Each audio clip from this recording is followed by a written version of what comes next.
కానీ మొట్టమొదటిసారిగా నా చేతికి వచ్చినటువంటి క్రిస్టియన్ లిటరేచర్ ఏంటంటే గోధుమ గింజ అనేటువంటి ఆ పుస్తకాన్ని నేను ఫస్ట్ టైం చదవడం జరిగింది.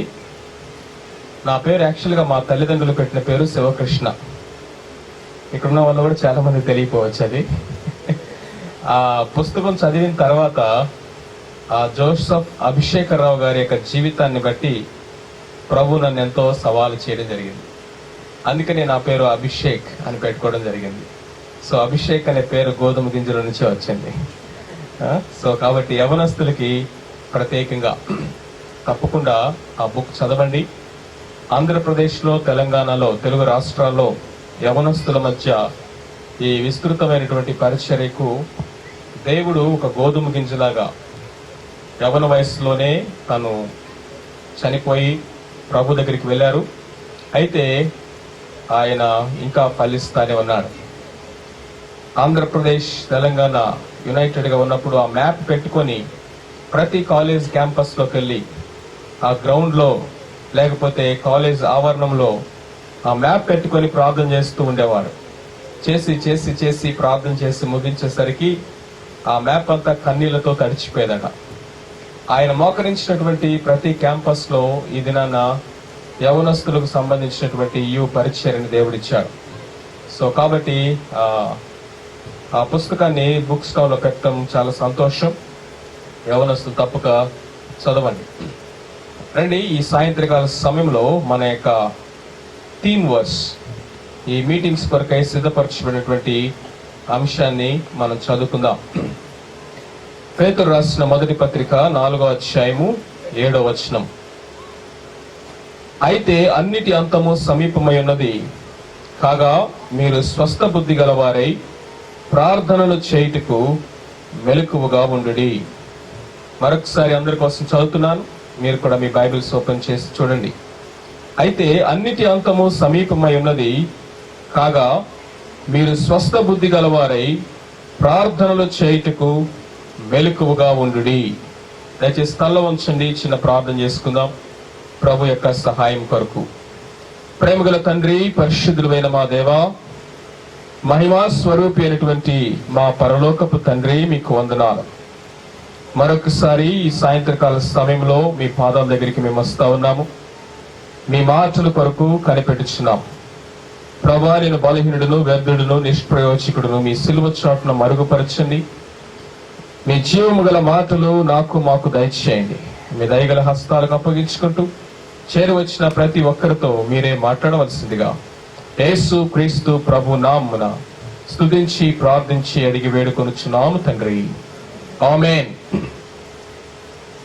ప్రియులారా, ఉదయకాలం మనం చూసాము దేవుని యొక్క క్యాలెండర్ లో ఉన్నటువంటి భవిష్యత్తులో జరగబోయేటటువంటి 10 సంఘటనల గురించి సేవకులు మనకి గుర్తు చేశారు. భవిష్యత్తులో జరగబోయేటటువంటి ఆ యొక్క events, future events in God's calendar. ఈ యొక్క దేవుని యొక్క భవిష్యత్ ప్రణాళికలో మొట్టమొదటిగా జరగబోయేది, ఆ లిస్ట్ లో ప్రాముఖ్యంగా మొట్టమొదటి స్థానంలో ఉన్నది ఏంటంటే సంఘము ఎత్తబడుట. సంఘము అంటే సార్వత్రిక సంఘము. అన్ని కాలాలలో, అన్ని సమయాలలో, అన్ని స్థలాల్లో రక్షించబడినటువంటి విశ్వాసుల యొక్క గుంపు. వీరిలో నిద్రించిన వారు ఉన్నారు, ఇప్పుడు బ్రతికున్నటువంటి వారు ఉన్నారు. వీరు మధ్యాకాశమునకు ఎత్తబడతారు, మహిమ శరీరముతో ప్రభువుని కలుసుకుంటారు. దీన్ని ఏమన్నామంటే ర్యాప్చర్ అన్నాం. సంఘము ఎత్తబడుట. ఆ తర్వాత జరిగేటటువంటి ఆ సీక్వెన్స్ ఆఫ్ ఈవెంట్స్ ఏవైతే ఉన్నాయో అవన్నీ కూడా మనం ఉదయకాలం చూసాం. సో కాబట్టి సంఘము, భూమి మీద ఉన్నటువంటి సంఘము అంటే నీవు, నేను, మనమందరము దేని కొరకు ఎదురు చూస్తూ ఉన్నామంటే యేసు క్రీస్తు ప్రభువారు మధ్యాకాశంలోనికి ఎప్పుడు వస్తాడా అని మనం అందరము కూడా కనిపెట్టుచు ఎదురు చూస్తా ఉన్నాం. అన్నిటి అంతము సమీపమై ఉన్నది అంటే అదే దాని అర్థం. సంఘం విషయంలోనికి వచ్చేసరికి అన్నిటి అంతము సమీపమై ఉన్నది అంటే క్రీస్తు ప్రభు మధ్యాకాశంలోనికి తన యొక్క వధువు సంఘాన్ని పెండ్లి కుమార్తెను స్వీకరించడానికి ఆయన సిద్ధముగా ఉన్నాడు అని అర్థం. కాబట్టి ఇప్పుడు ప్రశ్న ఏంటంటే, నీవు సిద్ధముగా ఉన్నావా? ప్రభు సిద్ధంగా ఉన్నాడు. ఆయన యొక్క సమయము ఆసన్నమైనది అని లేఖనాలు చెప్తా ఉన్నాయి. ఆ లేఖనాల్లో నుంచి మనము ఆయన యొక్క సమయము ఇక ఎంత మాత్రమును లేదు, అన్నిటి అంతము సమీపమై ఉన్నది అని దేవుడు ప్రణాళికలు కలిగినటువంటి ఆ దేవుడు తన యొక్క ప్రణాళికను తన కాలంలో ఆయన ఒక్కొక్కటి చక్కగా జరిగిస్తూ ఉన్నాడు. ఆయన వస్తాను అని చెప్పాడు. ఆయన త్వరగా వచ్చుచున్నానని ప్రకటన గ్రంథంలో 3 కూడా ఆయన జ్ఞాపకం చేస్తూ వచ్చాడు. కాబట్టి ఈ రాత్రికాల సమయంలో మనము ఆలోచించవలసినటువంటి విషయం ఏంటంటే, ఆయన్ని కలుసుకోవడానికి నేను సిద్ధముగా ఉన్నానా, నేను సిద్ధపాటు కలిగి ఉన్నానా అనేది మనందరం కూడా ఆలోచించవలసినటువంటి విషయం. దాని కొరకు ఉదయకాలమున మనము హనోకు జీవితంలో నుండి, ఏలియా యొక్క జీవితంలో నుండి వారు ఏ విధముగా సిద్ధపడి ప్రభువుని కలుసుకున్నారో, ఆరోహణమయ్యారన్న విషయాల్ని, అది ఎలాగో సంఘానికి సాదృశ్యంగా ఉంటూ ఉంది అన్న విషయాల్ని మనకి జ్ఞాపకం చేయబడుతూ ఉంది. అయితే ఈ రాత్రికాల సమయంలో ప్రాముఖ్యంగా ఒక విషయాన్ని మీ ముందుకు నేను తీసుకురావాలని దేవుని ఆత్మ చేత ప్రేరేపించబడుతూ ఉన్నాను. అన్నిటి అంతము సమీపమైనది. ఇక కొంచెం కాలమే మనకి మిగిలి ఉన్నది.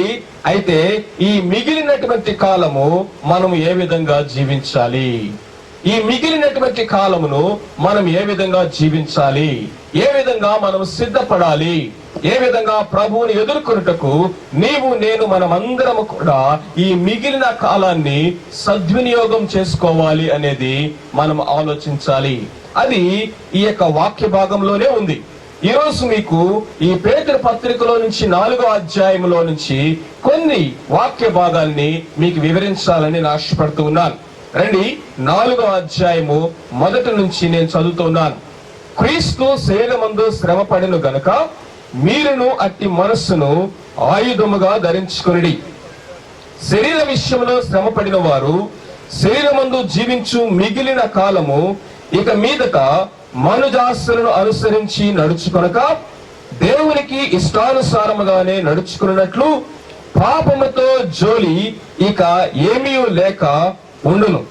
మనము పోకిరి చేష్టలు, దురాశలు, మద్యపానము, అల్లరితో కూడిన ఆటపాటలు, త్రాగుబోతు విందులు, చేయదగని విగ్రహ పూజలు మొదలైన వాటి యందు నడుచుకొనొచ్చు అన్యజనుల ఇష్టము నెరవేర్చుటకు గతించిన కాలమే చాలును.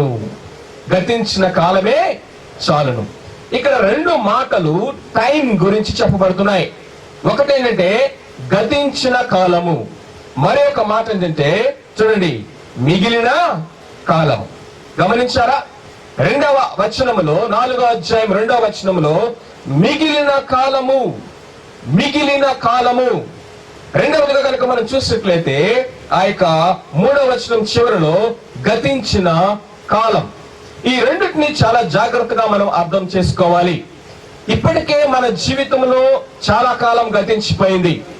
అది మనం మరలా వెనక్కి తెచ్చుకోగలిగింది కాదు. వాటిలో కొన్ని మెమరీస్ ఉండొచ్చు, కొన్ని మిజరీస్ ఉండొచ్చు. మెమరీస్ అంటే మనకి జ్ఞాపకం చేసుకోవడానికి ఇష్టపడేటటువంటి అనుభవాలు, వాటి గురించి మనం సంతోషించవచ్చు, ఆనందించవచ్చు. మిజరీస్ అంటే మనము ఒక పీడకల, ఇది నా జీవితంలో ఇది జరగకుంటే బాగుండేది అనేటువంటి సంఘటనలు, ఇలాంటిది ఎన్నడూ కూడా నేను మరలా జ్ఞాపకం చేసుకోను అనేటటువంటి ఒక అనుభవాలు. సో కాబట్టి గతించినటువంటి కాలంలో తీపి అనుభవాలు ఉన్నాయి, చేదు అనుభవాలు ఉన్నాయి. అయితే వాస్తవం ఏంటంటే గతించినటువంటి ఆ కాలాన్ని ఇక నువ్వు ఎన్నడూ తిరిగి తెచ్చుకోలేవు. ఆ గతించిన కాలంలోనికి నువ్వు వెళ్ళలేవు. వెళ్ళి ఆ యొక్క మిజరీస్ ని మెమరీస్ గా మార్చుకోలేవు. ఆ చేదు అనుభవాలని, ఆ యొక్క ఓటములను, లేకపోతే ఆ యొక్క పడిపోయినటువంటి స్థితులను, లేకపోతే అయ్యో నా జీవితంలో ఇది ఒక మచ్చలాగా ఉండిపోయింది అనేటటువంటి ఆ సంఘటనలను నువ్వు తిరిగి మార్చలేవు. ఎందుకంటే అది గతించిపోయినటువంటి కాలం. గతించిపోయినటువంటి కాలాన్ని గురించి ఆలోచిస్తూ ప్రస్తుత కాలాన్ని పాడు చేసుకునేవాడు బుద్ధిహీనుడు. గతించిపోయిన కాలాన్ని గురించి ఆలోచించేస్తూ ప్రస్తుతము నీ చేతిలో ఉన్నటువంటి కాలాన్ని వ్యర్థపరుచుకునేవాడు బుద్ధిహీనుడు.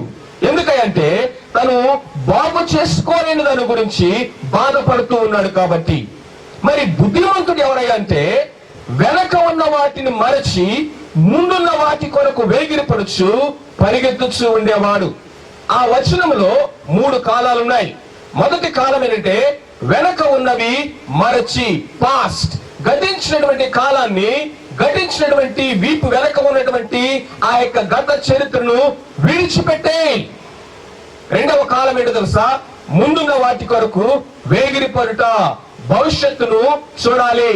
పాస్ట్ ను విడిచిపెట్టాలి, ఫ్యూచర్ ని విశ్వాసంతో మనం చూడాలి, నిరీక్షణ కలిగి ఉండాలి. మరి ప్రస్తుత కాలంలో ఏం చేయాలి? ఖాళీగా కూర్చోవాలా? పరిగెత్తు. ఇప్పుడు మనం చేయాల్సిన పని అంటే ఓపికతో పరిగెత్తటము. ఎందుకు పరిగెత్తాలంటే భవిష్యత్తును దేవుడు మనకు చూపిస్తా ఉన్నాడు. ఏంటి క్రైస్తవుని యొక్క భవిష్యత్తు అంటే సమస్తము కూడా ఒక ముగింపులోకి వచ్చేస్తా ఉంది. కాలము ఇక సంపూర్ణమైపోయింది. నా ప్రభువు మధ్యాకాశంలోనికి త్వరగా వస్తాడు. కాబట్టి ఆ ప్రభువుని ఎదుర్కొంటాము అనేటువంటి నిరీక్షణ మనందరినీ కూడా ప్రోత్సహించాలి, ఉత్సాహంతో నింపాలి, నిరీక్షణ అనుగ్రహించాలి. కాబట్టి forgetting the past, forecasting the future, running at the present, that is a Christian life. వెనక ఉన్న వాటిని మరిచిపోవాలి, లేకపోతే వెనక ఉన్న వాటిని విడిచిపెట్టాలి. ముందున్న దానికోసం వేగిరపడాలి, మనం ఆశపడాలి, నిరీక్షించాలి. ఇప్పుడు ప్రస్తుతము ఈ రోజు నీవు నేను చేయవలసిన పని అంటే పరిగెత్తొచ్చు, ముందుకు కొనసాగుతూ ఉండాలి. కాబట్టి 2 కాలాల గురించి పేతురు పత్రికలో మనం చూసాం. అదేంటంటే గతించిన కాలము ఇక చాలు. గతించినటువంటి గతము గురించి నువ్వు మర్చిపో. అయితే ఇంకొక దాని గురించి నువ్వు ఆలోచించేయాలి. అదేంటంటే భవిష్యత్ కాలం గురించి. ఆ భవిష్యత్ కాలం గురించి చెప్పేటటువంటి మాటే 4వ అధ్యాయము 7వ వచనము. అదే అన్నిటి అంతము సమీపమై ఉన్నది.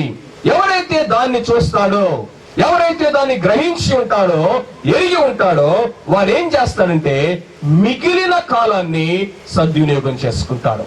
ఈ రోజు వాక్య అంశం ఏంటంటే మిగిలిన కాలము ఎలా మనము జీవించాలి.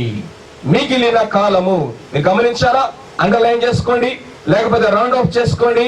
2వ వచనములో మిగిలిన కాలము ఇక మీదట, మిగిలిన ఈ కాలమును ఇక మీదట మనము ఎలా జీవించాలి. సో మొట్టమొదటిగా గనక మనం చూసినట్లయితే మొదటి ఈ యొక్క 3 వచనాలలో ఒక విషయాన్ని తెలియజేస్తా ఉన్నాడు భక్తుడైనటువంటి పేతురు. మొదటి 3 వచనాలు గనక ఆలోచన చేసినట్లయితే క్రీస్తు శరీరమందు శ్రమ పడిన గనుక మీరును అట్టి మనస్సును ఆయుధముగా ధరించుకొనిడి. శరీర విషయంలో శ్రమ పడిన వారు శరీరమందు జీవించు. మిగిలిన కాలము ఇక మీదట మనుజాసలను అనుసరించి నడుచుకొనుక దేవుని ఇష్టానుసారముగానే నడుచుకొనుచున్నట్లు పాపముతో జోలి ఇకన ఏమీయూ లేక ఉండును. మనము పోకిరి చేష్టలు, దురాశలు, మద్యపానము, అల్లరితో కూడిన ఆటపాటలు, త్రాగుబోతుల విందులు, చేయదగని విగ్రహ పూజలు మొదలైన వాటి యందు నడుచుకొనుచు అన్యజనుల ఇష్టము నెరవేర్చుచుండుటకు గతించిన కాలమే చాలును. ఈ వాక్యము నాకేమి నేర్పిస్తా ఉంది అంటే గతించినటువంటి ఈ కాలము నీవు నేను, మిగిలిన ఈ కాలము ప్రభు యొక్క రాకడ వరకు. ఆయన రాకడ సమీపంగానే ఉంది, అది వాస్తవం. ఆయన రాకడ కొరకు మనం అందరం ఎదురు చూడాలి, అది మన నిరీక్షణ. గతించిన కాలం ఇక చాలును, అది మన యొక్క పాస్ట్, గతం. అయితే నీవు నేను, నీ ముందు నా ముందు ఉన్నటువంటి కొద్ది దినాలు ఎన్ని రోజులు ఎవరికి తెలియదు. ఆయన దొంగ వలె వస్తాడు. గర్భిణీ స్త్రీకి ప్రసవ వేదన వచ్చినట్లుగా హఠాత్తుగా జరుగుతుంది. థీఫ్ ఇన్ ద నైట్, అర్ధరాత్రి మధ్య వేళలో ఆయన దొంగ వచ్చినట్లుగా ఆయన సడన్ గా వచ్చేస్తాడు.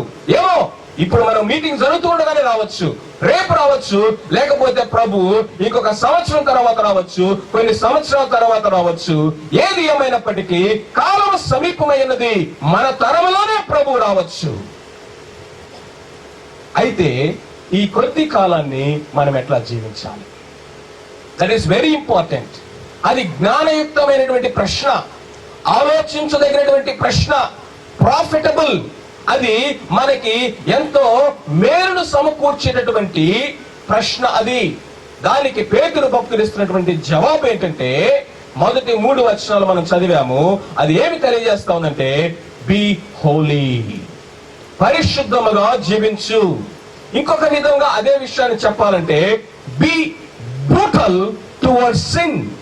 పాపము విషయంలో నీవు ఏ విధమైన కనికరము లేని వాడిగా, ఒక ఆయుధాన్ని తీసుకొని తెగ నరికేటటువంటి వాడు ఏ విధంగా ఎదురొచ్చిన వాళ్ళని నరుక్కుంటూ వెళ్తాడో, వీడికి కనికరము లేదురా, వీడికి దయ లేదురా, వీడు బ్రూటల్ గా ప్రవర్తిస్తున్నాడురా అంటారే. అలాగా క్రీస్తు యేసు యొక్క ఈ మనస్సును మీరు ఆయుధముగా ధరించుకొని ఆ ఆయుధాన్ని చేపట్టినటువంటి ఒక బ్రూటల్ గా, వాడు మ్యాసికర్ చేసేవాడిగా, సమస్తాన్ని నరుక్కుంటూ సంహరించుకుంటూ ఎదురొచ్చే వాళ్ళని చంపుకుంటూ వెళ్ళేవాడు ఎట్లాగైతే ఉంటాడో, పాపము విషయంలో మీ మనసు అట్లా ఉండాలి. పాపము విషయంలో నా మనసు అలా ఉండాలి. Be brutal towards sin. పాపమును నువ్వు చూసే విషయాన్ని, పాపాన్ని అర్థం చేసుకునే విషయంలో, పాపం విషయంలో మన యొక్క ప్రతిస్పందన, రియాక్షన్ విషయంలో, పాపాన్ని మనం డీల్ చేసేటటువంటి విషయంలో కనికరం అనేది చూపకూడదు. ఒకసారి ఒక దైవజనుడు ఒక ఇంట్లో అద్దెకుంటున్నాడట. ఆ ఇంటి పక్కనే ఇంకొక ఫ్యామిలీ అద్దెకుంటా ఉంది. ఆ యొక్క కుటుంబంలో ఒక చిన్న అబ్బాయి ఉన్నాడు. వాడి వయసు ఎంతంటే 10 సంవత్సరాలు ఉంటుంది. స్కూల్కి వెళ్తున్నాడు, 5వ తరగతి చదివే వయసు వాడు. ఈ సేవకుడికి ఒక సైకిల్ ఉంది. ఆ సైకిల్ పక్కనే రోజు సాయంత్రం వచ్చి ఆయన పార్క్ చేస్తాడు. పొద్దున్నే లేచి చూసేసరికి ఒకరోజు చైన్ ఉండేది కాదంట. అరే చైన్ రోజు రాత్రికి రాత్రి ఏమైపోయింది? తర్వాత మళ్ళీ షాప్కి వెళ్ళి చైన్ ఎంచుకొని మళ్ళీ ఆయన ఆఫీస్కి వెళ్ళేవాడు, మరలా వచ్చి అక్కడ పార్క్ చేసేవాడు. నెక్స్ట్ డే చూడగానే కొన్ని నట్లు బోల్ట్లు ఉండేవి కదట ఆ సైకిల్వి. ఆశ్చర్యం వేసింది, ఏమైంది? రాత్రి పెట్టాను, మరలా పొద్దున్న లేసరికి నట్లు లేవు, బోల్ట్లు లేవు, వెనక స్టాండ్ అంతా ఊడదీస్తుంది, ఏమైపోయింది అనుకునేవాడు. ఈ విధంగా కొన్ని రోజుల నుంచి జరుగుతూ ఉంది. ఈయన ఒక రోజు ఎలాగైనా సరే ఎవడు దీన్ని తీస్తా ఉన్నాడా దీన్ని చూడాలి అని కాపు కాస్తాడు. మధ్యరాత్రి 12 గంటలకి ఈ ఇంట్లో ఉన్న 10 సంవత్సరాల వయసు బుడ్డడు ఉన్నాడే, ఆడు బయటకు వచ్చాడు. బయటకు వచ్చి రెంచి తీసుకొని ఆ నట్లు ఊడదీస్తున్నాడంట. వీడు పొద్దున్న లేసి ఆ మిఠాయికో లేకపోతే చక్రాలకో పాత ఇరప కొట్టడానికి అమ్ముకున్నాడు. వీడు చాక్లెట్లు కొనుక్కొని స్కూల్కి వెళ్తున్నాడు. ఈయన పక్కింటి వాళ్ళతో సంబంధం అంటే వీళ్ళేం అన్నిజనులు, వాళ్ళకేం ప్రభు తెలియదు. వెంటనే వెళ్ళి ఇలాగండి అలాగండి అంటే వాళ్ళు ఎలా రియాక్ట్ అవుతారో. పాపం ఈయన కొంచెము ఆగి పొద్దున్న లేచిన తర్వాత ఫ్రీగా మాట్లాడదాంలే అని చెప్పేసి వాళ్ళ అమ్మగారిని పిలిచి, ఏమో చిత్త కొట్టేస్తుందేమో పాపం వీడు బుడ్డోడు తెలిసి చేస్తున్నాడు, విపరీతంగా బాధేస్తుందేమో కర్ర తీసుకొని నేను భయపడుతూ ఆమెను పిలిచి, అమ్మా మీకు విషయం చెప్పాలమ్మా. చెప్పండి సార్ అన్నట. ఇలాగా కొన్ని రోజుల నుంచి నేను చూస్తా ఉన్నాను, ఈయన ప్రకటపటాయిస్తూ చెప్పాలా వద్దా అనుకున్నట్లుగా. ఇలా రాత్రి నేను చూసానమ్మా, మీ అబ్బాయి ఆ నట్లు తీస్తా ఉన్నాడు, కొన్ని రోజుల నుంచి కొంచెం నాకు ఇబ్బందిగా ఉంది, అది రోజు జరుగుతా ఉంది ఇట్లాగా అని చెప్పేసి కొంచెం ఆయన ఏమనొద్దులే అన్నట్లుగా కొంచెం భయం చెప్పండి అన్నట్లుగా ఈయన చెప్తా ఉంటే, వాళ్ళ అమ్మగారంట వాడి వైపు తిరిగి, ఏంటి నానా అలా చేసావా, అంకుల్ ఫీల్ అవడు? మీరు చెప్పండి, ఆడి బ్రతుకేమైపోద్దో మీరు చెప్పండి. ఏంటి నాన్న అలా చేసావా, అంకుల్ ఫీల్ అవడు? అంకుల్ ఫీల్ అవడు అవుతానని ఈయన చెప్తున్నాడు. ఆడి వయసు అంతా 5వ సంవత్సరం చదివేవాడు. వాడు ఏం చేస్తాడో వాడికి తెలియదా? ఇలాంటి వాడు ఇప్పుడు నట్లు బోల్ట్లు ఓడదీసిన వాడు రేపు రైల్వే ట్రాక్ లేపాడు. కారణం ఏంటి? పాపం విషయంలో, ఒక తప్పు విషయంలో వారి యొక్క మమ్మీ ఏ విధంగా రియాక్ట్ అవుతుందో చూడండి. అలాంటి కనుక తల్లులు కనుక ఉంటే గజ దొంగలు ఎందుకు తయారవరండి? ట్రాకులు లేపేసే వాళ్ళు, లేకపోతే కుంభకోణాలు, స్కామ్లు చేసే వాళ్ళు ఎందుకు తయారవరు? How she is dealing the sin, ఏ విధంగా డీల్ చేస్తా ఉంది? ఆ విషయంలో జాగ్రత్తగా వినండి. విశ్వాసమైనటువంటి మనము పాపం విషయమైనటువంటి సరి అయినటువంటి అవగాహన కావాలి. ఈ లోకంలో కనుక ఈ దినాల్లో చూసినట్లయితే పాపము అనేటువంటి దానికి లేబుల్ మార్చేశారు, లేబుల్స్ మార్చేస్తా ఉన్నారు. తేనె అనేటువంటి లేబుల్ ని ఆ యొక్క పాయిజన్ బాటిల్ కనుక అంటిస్తే నష్టం ఎవరికి? విషమ బాటిల్ కి ఇప్పుడు ఆ పైన ఉన్నటువంటి ఆ కాగితం తీసేసి విషము అనేటువంటి పేరు తీసేసి ఇప్పుడు తేనె అనేటువంటి లేబుల్ కనుక నేను అంటించాను అనుకోండి, నష్టం ఎవరికండి? లోపల ఉన్నటువంటి ఆ యొక్క విషము కాకుండా పోయిందా? నువ్వు పేరు మార్చినంత మాత్రాన లోపల ఉన్నటువంటి పాయిజన్ విషమైపోయిందా? ఈ దినాన పాపము అనే దానికి మన వాళ్ళు పెడుతున్నటువంటి పేర్లు ఏంటి తెలుసా? పొరపాటు, తప్పు, అర్థమైందా? బలహీనత. లేకపోతే ఇంకా చూసినట్లయితే ట్రెండ్, కల్చర్. నువ్వు ట్రెండ్ అని పేరు పెట్టినా, కల్చర్ అని పేరు పెట్టినా, తప్పు అన్నా, పొరపాటు అన్నా, బలహీనత అన్నా అది కాలకూట విషము. కట్ల పాము కంటే, విషము కంటే అది ఎంతో బలమైనటువంటి ప్రమాదకరమైనటువంటి విషయం. అది ఒక దైవజనుడు చెప్పినటువంటి మాట ఏంటంటే, ఆత్మీయ పరిపక్వత అనే దానికి ఒక గుర్తు ఏంటంటే పాపాన్ని నువ్వు ఎట్లా చూస్తున్నావు అనే దాన్ని బట్టి నీ ఆత్మీయ పరిపక్వత డిసైడ్ అవుతుంది అని చెప్పాడు. దానికి ఒక చక్కని ఉదాహరణ చెప్పాడు ఆయన. ఏంటంటే, మారు మనసు పొందిన కొత్తల్లో ఒక వ్యక్తి దగ్గరికి వెళ్ళి, అయ్యా పాపం అంటే ఏంటి అని అడిగాడట. పాపం అంటే ఏంటంటే ఆయన చెప్పిన సమాధానం ఏంటంటే, నరహత్య చేయుట పాపము, వ్యభిచరించుట పాపము, దొంగిలించుట పాపము అని 10 ఆజ్ఞలు చెప్పాడంట. వెరీ గుడ్, మంచిది. తర్వాత ఒక 1 year తర్వాత అదే అబ్బాయి దగ్గరికి వెళ్ళి పాపం అంటే ఏంటి అంటే ఆయన చెప్పినటువంటి మోహపు చూపు పాపము, ఆశించటం అనేది పాపము, నిర్నిమిత్తముగా కోపపడటం అనేది పాపము. ఆ తర్వాత ఇంకొంచెం 1 year తర్వాత ఆ అబ్బాయి దగ్గరికి వెళ్ళి పాపం అంటే ఏంటి అని అడిగితే ఆ అబ్బాయి చెప్పినటువంటి మాట ఏంటో తెలుసా?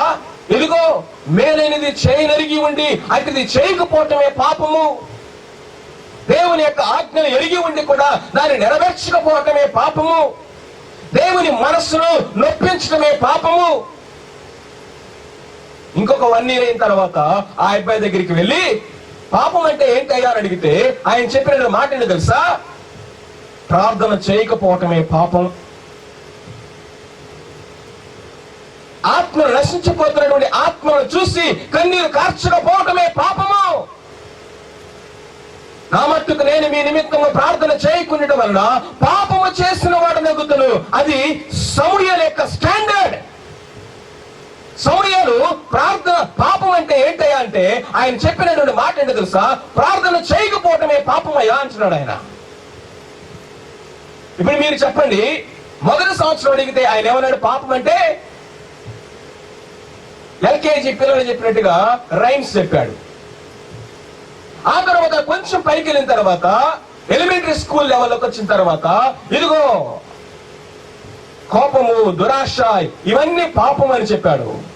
ఇంకొంచెం పైకి వెళ్ళిన తర్వాత హై స్కూల్ స్టాండర్డ్ లోకి వెళ్ళిన తర్వాత పాపం అంటే ఏంటి అంటే మోహపు చూపు పాపం అన్నాడు. ఆ తర్వాత ఇంటర్మీడియట్ లేకపోతే డిగ్రీ లెవెల్కి వెళ్ళిన తర్వాత పాపం అంటే ఏంటి అంటే ఆజ్ఞ అతిక్రమమే పాపం అన్నాడు. PhD లెవెల్కి వెళ్ళిన తర్వాత పాపం ఏంటి అంటే ప్రార్థన చేయకపోవటమే పాపం అన్నాడు. ఇప్పుడు మీరు చెప్పండి, ఆయన డెఫినేషన్ ఎందుకు మార్చాడు? పాపం మారిపోయిందా? పాపం మారలా. మారింది ఎవరు? పరిణితి ఎవరిలో వచ్చింది? పరిపక్వత ఎవరిలో వచ్చింది? ఆత్మీయ ఎదుగుదల ఎవరిలో వచ్చింది? ఈ అబ్బాయిలో వచ్చింది. మనం ఆత్మీయంగా ఎదిగే కొలది పాపం అంటే ఏంటి అనేటువంటి అండర్స్టాండింగ్ లో మనం ఇంకా లోతుగా వెళ్తాము. ఇక్కడ కూర్చున్న వాళ్ళు ఇంకా ఎలిమెంటరీ స్కూల్ పిల్లల్లాగా నేను వ్యభిచరించలేదులే, నేను నరహత్య చేయలేదులే, నేను దొంగతనం చేయలేదులే, కాబట్టి నేను ఏ పాపము చేయలేదులే మీరు అనుకుంటూ ఉన్నారంటే మీరు ఈలు కూడా రానటువంటి ఎలిమెంటరీ కిండర్ గార్డెన్ స్టూడెంట్స్. పాపాన్ని ఎలా చూస్తా ఉన్నాము అనే దాన్ని బట్టి మన పరిపక్వత ఎలా ఉంది అనేది ఆధారపడి ఉంది. అందుకే ఇక్కడ ఏం సెలవిస్తుందంటే పాపము జోలి ఇక మానుదాం. పాపము యొక్క జోలి ఇక మానుదాం. జోలి అంటే అర్థం ఏంటో తెలుసా? సే ఫర్ ఎగ్జాంపుల్ మన దారిలో నడుచుకుంటూ వెళ్తున్నాం అనుకోండి, అక్కడ ఒక పిల్లలు పెట్టిన కుక్క ఉంది. ఏం కుక్క? పిల్లలు పెట్టిన కుక్క. వీడు పోయేవాడు పోవచ్చు కదా, రాయి తీసుకొని ఏం చేశాడు, దాని మీద వేశాడు. అది బాబుని మీద పడి మొత్తం రక్కేసింది, కరికేసింది. ఇప్పుడు మీరు వెళ్ళి మమ్మీ కానీ డాడీ కానీ అంకుల్ కానీ లేకపోతే దారిని కనపడే పెద్దవాళ్ళు వెంటనే అనే మాట ఏంటి?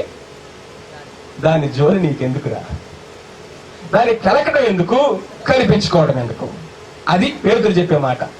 దాన్ని కెలకటం ఎందుకు, దాని చేత కనిపించుకోవడం ఎందుకు, దాని జోలి నీకెందుకు? పాపము నువ్వు వెళ్ళి కెలికే వరకు నిన్ను కరవలేదు. అది ఇక్కడ సత్యం. దాని అంతటికి నువ్వు పాపము దగ్గరికి వెళ్ళి అది పురికొల్పినప్పుడు, అది నిన్ను లాలన చేసినప్పుడు, అది నిన్ను ఇన్వైట్ చేసినప్పుడు, రా రా అని పిలిచినప్పుడు నువ్వు వెళ్ళే వరకు అది నిన్నేం చేయలేదు. నువ్వు లోబడే వరకు అది నిన్ను పట్టుకోలేదు. నువ్వు కెలికే వరకు నిన్ను కరవలేదు. అందుకే ఏమన్నాడంటే పాపము జోలి ఇక మానుదాం. దాన్ని ఏమన్నామంటే బీ బ్రూటల్ టువర్డ్స్ సిన్. మిగిలిన ఈ జీవితంలో మనము ఆ పరిశుద్ధమైనటువంటి జీవితాన్ని జీవించడానికి తీర్మానం చేసుకుందాం.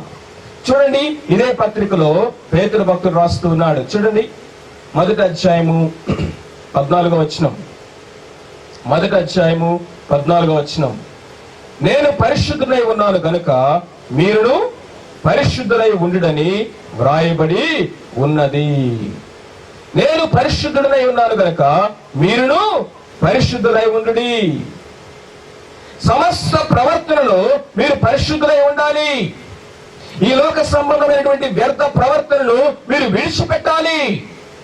అందుకే అమూల్యమైన రక్తం చేత, నిష్కలంకము నిర్దోషమైనటువంటి గొర్రె పిల్ల వంటి క్రీస్తు రక్తం చేత మీరు విమోచించబడ్డారు. ఎందుకు దేవుడు మనల్ని విమోచించాడంటే పరిశుద్ధంగా జీవించడానికి. ఏమండి, జాగ్రత్తగా మనము ఆలోచించేద్దాం. దీనికి పిహెచ్డీలు అవసరంలా, పెద్ద పెద్ద చదువులు, జ్ఞానం అవసరంలా. మీరు చెప్పండి, కుక్కకు పుట్టేదానికి ఏ స్వభావం వస్తుంది? కుక్కకు పుట్టేదానికి, ఆ పుట్టిన దానికి ఏ స్వభావం వస్తుందండి? ఇంత కఠినమైన ప్రశ్న అడుగుతున్నానా?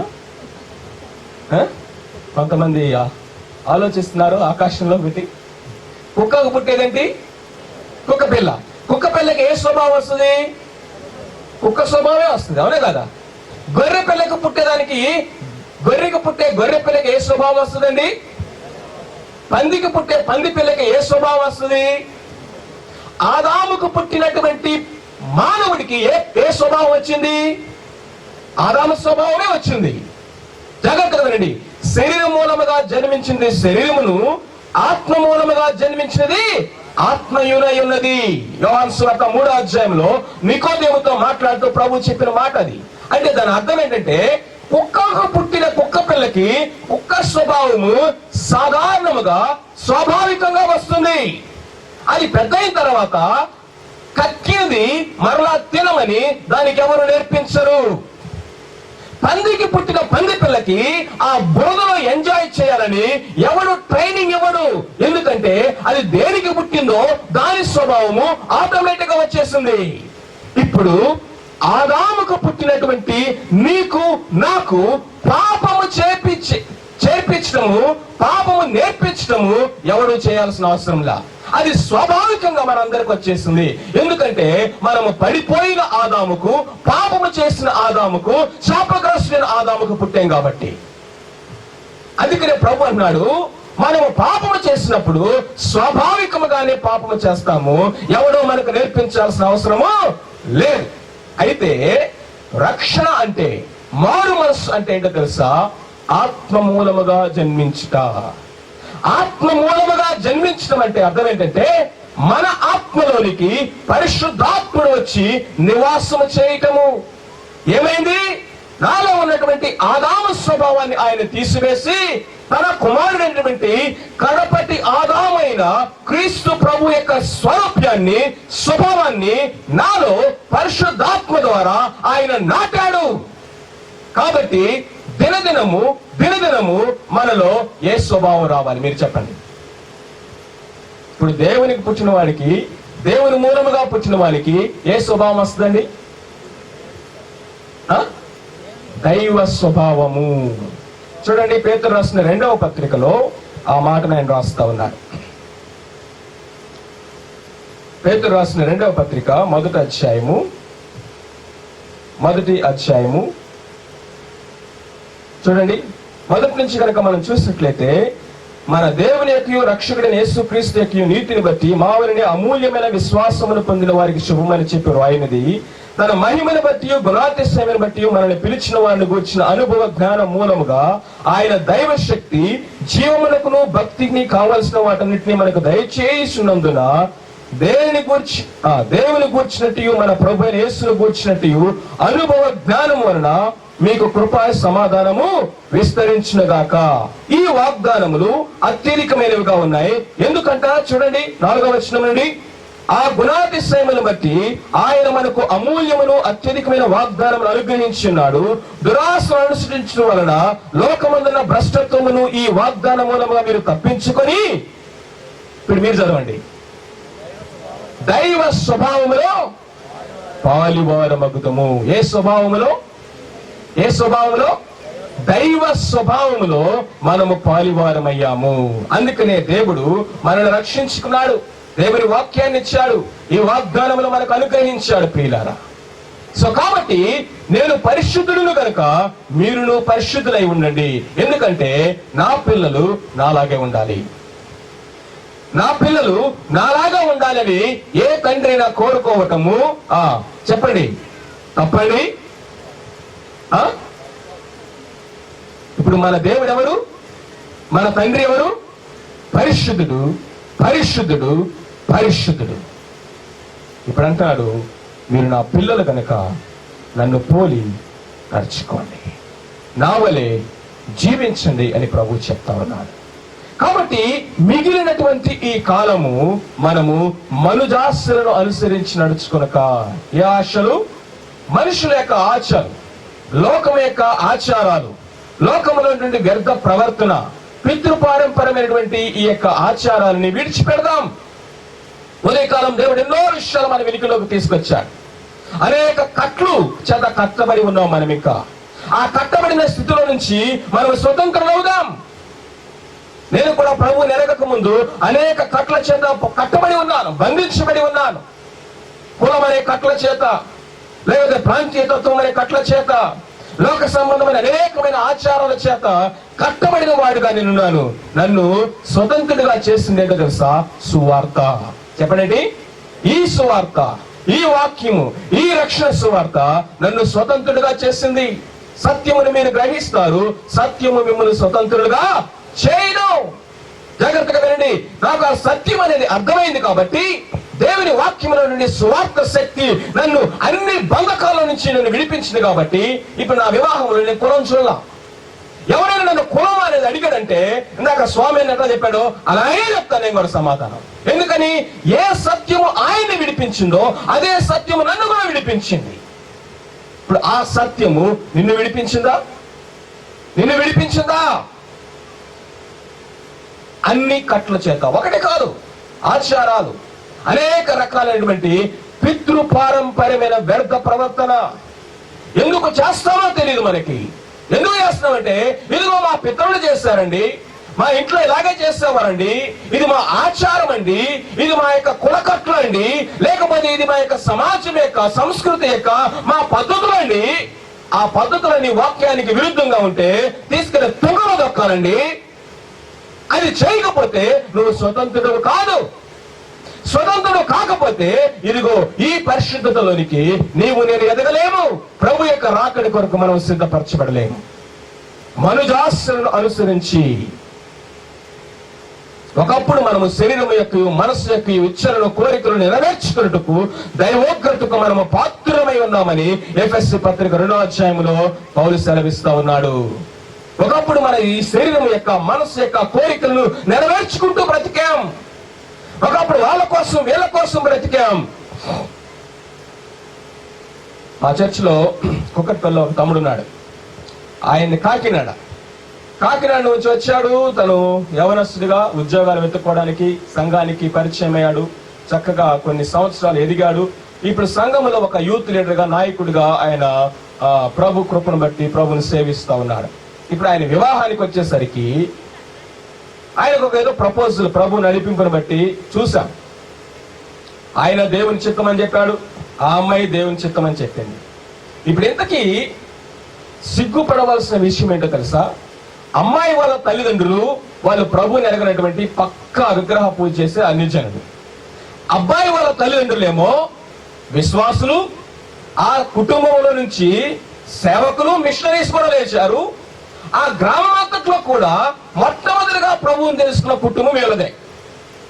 ఆ కుటుంబంలో నుంచి యవనస్తుడు వచ్చాడు. ఇప్పుడు సమస్య ఏంటో తెలుసా?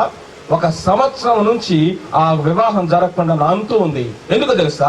ఈ అబ్బాయి వాళ్ళ తల్లిదండ్రులు, ఆ అమ్మాయి కులం వేరు, మా కులం వేరు. ఆ అమ్మాయి కులం వేరు, మా కులం వేరు. కాబట్టి మాకు వాక్యం ఏంటో తెలుసండి. అభిషేక్ గారు, మీరు ఏం చెప్తున్నారో అది సత్యమని మాకు తెలుసు. వాక్యం ఏం చెప్తుందో తెలుసు. సత్యం ఏంటో తెలుసు. క్రీస్తు ప్రభువులో కులాలు లేవని తెలుసు. ప్రభు దాన్ని అంగీకరించడని తెలుసు. అయితే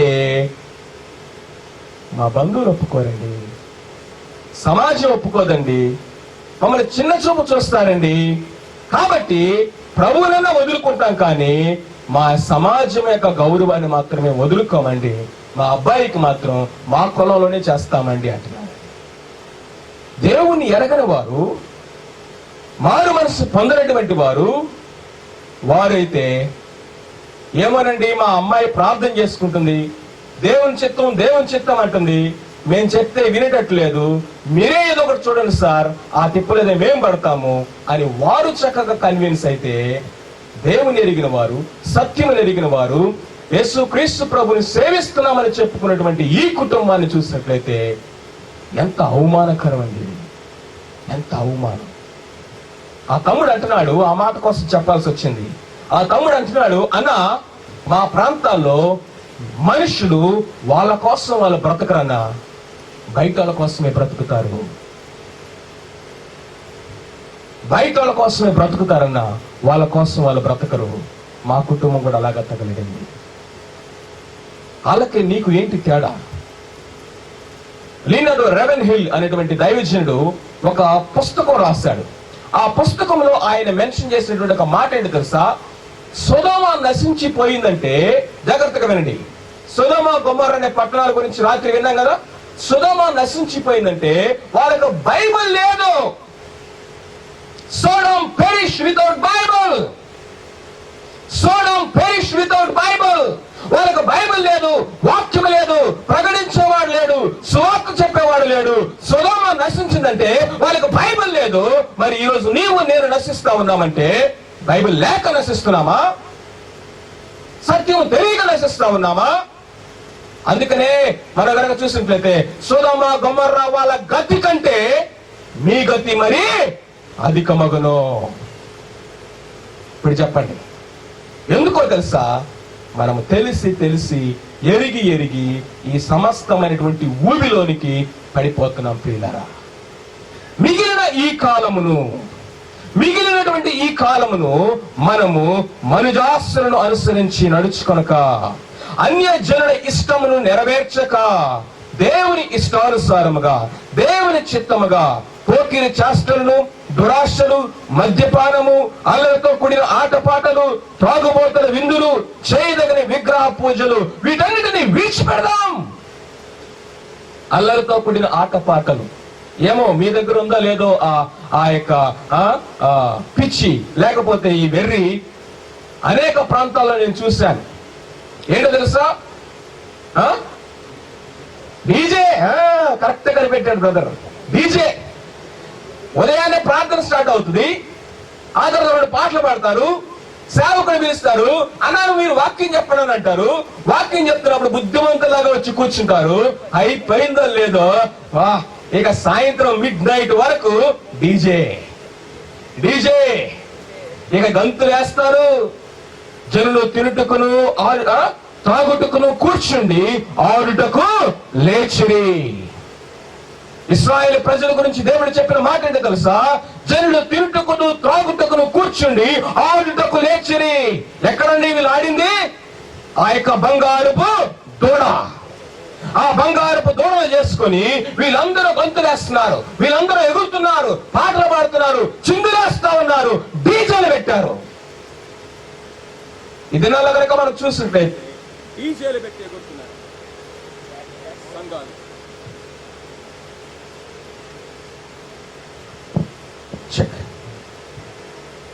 ఏంటివి? అల్లరితో కూడిన ఆటపాటలు. అల్లరితో కూడిన ఆటపాటలు. అమ్మాయిలు అబ్బాయిలు కలిసి డాన్స్ వేస్తూ ఉంటారు. ఇంకా మాలాంటి హైదరాబాద్ లాంటి మెట్రో సిటీస్ లో కనుక చూస్తే వాళ్ళు డీజేలు పెట్టరండి, స్టేజీలు కడతారు. వాళ్ళు స్టేజీలు కడతారు. స్టేజీలు కట్టి ఇక వేస్తారండి. సినిమా యాక్టర్లు కూడా సరిపోరు దానికి. వాళ్ళు పెట్టేదేమో క్రైస్తవుల పాట, వేసేదేమో సినిమా డాన్స్. పాట ఏమో సినిమా క్రైస్తవ పాట వస్తూ ఉంటది. వాడి మదిలోనేమో పవన్ కళ్యాణ్ కనపడతాడు, బాలకృష్ణ కనపడతాడు, చిరంజీవి కనపడతాడు. వాడిని చూసి చేస్తా ఉంటే వీళ్ళందరూ కూడా చప్పట్లు కొడుతూ ఆరాధన చేస్తా ఉంటారు. ఏమంటారు దాన్ని? ఆరాధన, స్తుతియా? దీన్ని ఈరోజు ఆరాధన అని ముద్ర వేశాం. ఇలాంటి వాటికి ఈరోజు మనం స్తుతి అని ముద్ర వేశాం.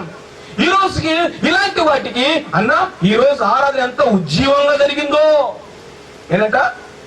డీజే పెడితే ఉజ్జీవం అంట, డాన్స్ వేస్తా ఉంటే ఉజ్జీవం అంట. మీకు కూడా కావాలా అలాంటి ఉజ్జీవం? నో. వాటి జోలి చెప్పండి, అందరు గట్టిగా చెప్పాలి. వాటి జోలి మానుడి. వాటి జోలికి కూడా వెళ్ళొద్దు మీరు, వాటి పేరు కూడా ఎత్తొద్దు మీరు. అది ఏంటంటే దేవుని పేరు చెప్పుకొని అన్యజనుల చేష్టలు, అన్యజనుల ఆచారములు, అన్యజనుల ఇష్టము అది. It is the desire of the Gentiles. దేవుని పేరు పెట్టుకొని వాళ్ళ ఇష్టాలు నెరవేర్చుకోవటం, దేవుని యొక్క బ్యానర్ పెట్టుకొని వాళ్ళ ఇష్టాలు నెరవేర్చుకోవటము. వీడు డాన్స్ వేసేవాడే వీడు, కానీ అక్కడేస్తే బాగోదని ఇక్కడికి వచ్చేస్తాడు. అంతే తేడా. అన్యజనుల ఇష్టమును నెరవేర్చుకొనుటకు గతించిపోయిన కాలమిక చాలు. కొరింథీ సంఘముతో అంటున్నాడు, ఇదిగో మీలో అనేకులు అలాంటి వారై ఉన్నారు. ఎలాంటి వారు? విగ్రహాలు చేసేవారు, ఆడంగితనం వారు, ఆ తర్వాత చిల్లంగి చేసేవారు, ఇంకా అనేక రకాలైనటువంటి త్రాగుబోతులు, తిరుగుబోతులు, వీళ్ళందరూ ఉన్నారు కొరింథీ పట్టణంలో. పౌలు అంటున్నాడు, మీలో అనేకులు ఒకప్పుడు వారి వంటి వారై ఉన్నారు, అయితే ఇప్పుడు క్రీస్తు యేసునందు ఆయనకు అవయవాలై ఉన్నారు, ఆయన యొక్క కుటుంబమై ఉన్నారు, ఆయన రక్తము చేత కడగబడిన వారై ఉన్నారు, ఆయనలో నూతన సృష్టి అయ్యారు. కాబట్టి ఎవరి మూలముగా నువ్వు జన్మించావో వాని వలే జీవించుము. చెప్పండి, ఎవరి మూలముగా నువ్వు జన్మించావో వాని వలే జీవించు. ఇప్పుడు మనం తిరిగి జన్మించినప్పుడు ఎవరి మూలముగా జన్మించామండి? ఆత్మ మూలముగా. ఈ ఆత్మ ఎవరు? పరిశుద్ధ ఆత్మ. కాబట్టి మనం ఎలా జీవించాలి?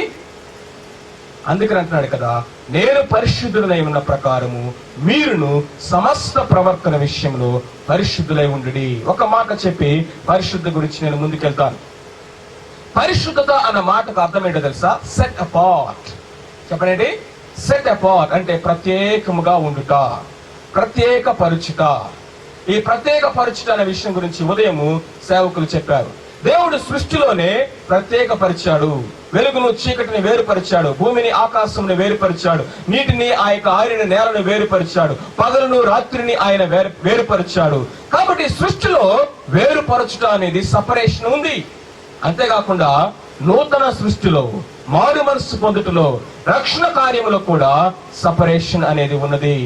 మూర్ఖులకు ఈ తరము వారికి మీరు వేరై రక్షణ పొందుడి అని అపోస్తల కార్యం 2వ అధ్యాయంలో మనం చూస్తా ఉన్నాం. అయితే జాగ్రత్తగా వినండి ప్రియులారా, ఈ సపరేషన్ అన్న మాటను మనం ఎలా అర్థం చేసుకోవాలి? చాలా సార్లు విన్నాం కానీ మాకు అర్థం కావట్లేదన్న అంటారా? జాగ్రత్తగా ఉంది. 2 ఎగ్జాంపుల్స్ చెప్తాను. మీ అమ్మాయికి ప్రదానం చేశారనుకోండి, ఎంగేజ్మెంట్ జరిగింది అనుకోండి. వివాహాల కోసం చూస్తాము. వివాహాల గురించి ఆలోచన చేసేటప్పుడు మనము ఈ ప్రపోజల్ అయితే బాగుంటుందా అని ఆలోచించవచ్చు. సెట్ అయితే అయింది, లేకపోతే దాన్ని పక్కన పెట్టేసి ప్రార్థన చేసి దేవుని చిత్తం కాకపోతే దాన్ని పక్కన పెట్టేస్తాము. ఇంకొక ప్రపోజల్ చూస్తాం. ఆ ప్రపోజల్ చూసిన తర్వాత ఇంకొకరు ఎవరో ఇక్కడ తీసుకొచ్చారు అనుకోండి, ఆ ప్రపోజల్ గురించి కూడా ఆలోచన చేస్తాం. ఇంకొక ప్రపోజల్ గురించి కూడా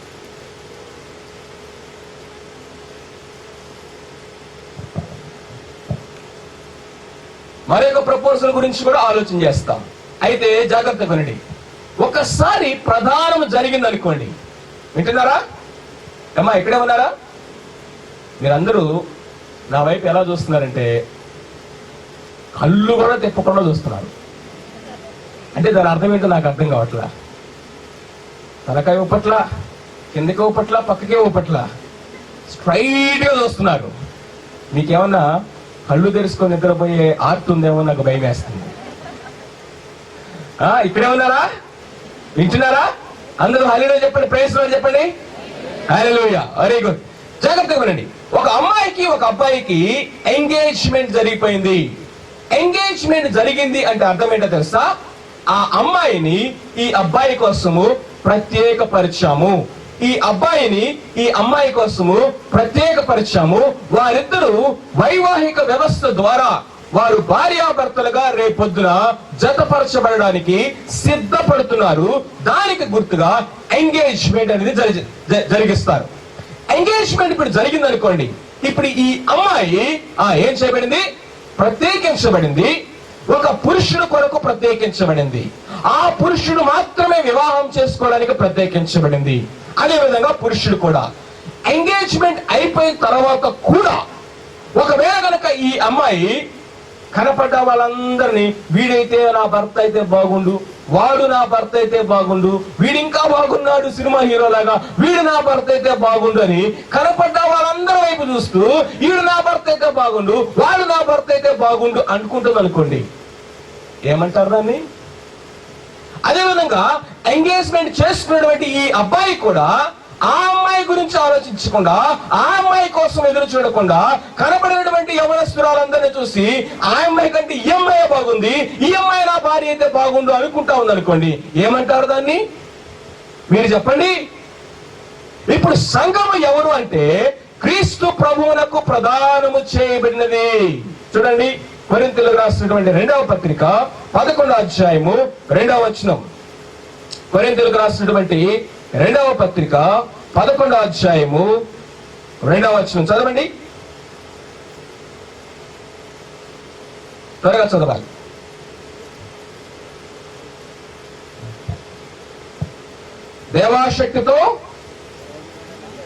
దేవాశక్తితో మీ యందు ఆసక్తి కలిగి ఉన్నాను.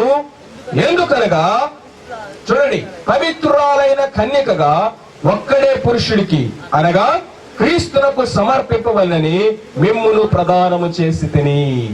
కొరింథీ సంఘముతో పౌలు అంటున్నాడండి, ఓ కొరింథీ సంఘమా, ఇక లోకముతో జోలి ఇక నీకు లేదు. లోకం వైపు చూసిన కాలానికి, లోకమును ఆశించేటువంటి కాలానికి గతించిన కాలమే ఇక చాలు. ఎందుకంటే ఓ అమ్మాయి జాగ్రత్తగా విను, ఇక వాడి వైపు వీడి వైపు చూడకూడదు, నువ్వు చూడటానికి వీలు లేదు అంతే. ఎందుకంటే నీకు ప్రదానం జరిగిపోయింది. నువ్వు పవిత్రురాలైన కన్యకగా ఉండాలంటే ఒక్కడే పురుషునికి ప్రదానం చేయబడాలి. ఆ ఒక్కడే పురుషుని వివాహం చేసుకోవాలి. ఆ ఒక్కడే పురుషునితో నువ్వు జీవించాలి. ఇప్పుడు సంఘాన్ని అంటున్నాడు, పవిత్రురాలైన కన్యక వలె క్రీస్తునకు సమర్పించవలనని ఆయనకు మిమ్మును ప్రదానం చేసి తిని. ప్రదానం చేయబడినటువంటి నీవు నేను ప్రత్యేకముగా జీవించాలి. ఆ ప్రత్యేకతనే పరిశుద్ధత అన్నా. నిన్ను వివాహం చేసుకోవడానికి, సంఘాన్ని స్వీకరించడానికి, ప్రదానము చేసుకున్న ఆ కన్యకను వివాహము చేసుకోవడానికి వరుడు రానై ఉన్నాడు. ఓ వధువా, ఆ వరుడు కోసం నువ్వు ఎదురు చూస్తున్నావా? ఆ వరుడు కోసం నువ్వు సిద్ధపడుతున్నావా? ఆ వరుడు కోసం నిన్ను ప్రత్యేకపరుచుకున్నావా? ఆ వరుడు కోసం మాత్రమే నువ్వు ఆలోచిస్తూ, ఆ వరుడు కోసం మాత్రమే నువ్వు ఎదురు చూస్తూ, ఆ వరుడిని ఎదుర్కోవాలనేటువంటి ఆశతో, తపనతో, నిరీక్షణతో నిన్ను నీవు పరిశుద్ధ అలంకరణలు ధరించుకొని వివాహం కొరకు సిద్ధపడుతున్నావా? లేకపోతే లోకంలో ఉన్నటువంటి ఆ యొక్క అపవాదైన వాడితోటి లవ్ అఫైర్ చేస్తున్నావా? దాన్నే ఆత్మీయ వ్యభిచారం అన్నాడు దేవుడు. మొట్టమొదటిది పరిశుద్ధత అంటే ఏంటి అర్థం చేసుకోవడానికి మనం గమనించవలసిందంటే ప్రదానము చేయబడుట. చెప్పండి, ప్రదానము చేయుట. నీవు నేను మనమందరము సంఘము క్రీస్తు ప్రభువులకు ప్రదానము చేయబడింది. రెండవదిగా కనుక మనం చూసినట్లయితే ప్రతిష్ఠిత చేయుట. మొట్టమొదటి ప్రదానము చేయుట, రెండవది ఏంటి? ప్రతిష్ఠిత చేయుట. మీరు మందిరంలోకి వెళ్ళి చూసినట్లయితే ప్రతి వారం మనకి బల్ల ఇస్తారు కదండి. ప్రభు బల్ల ఉంటుందా?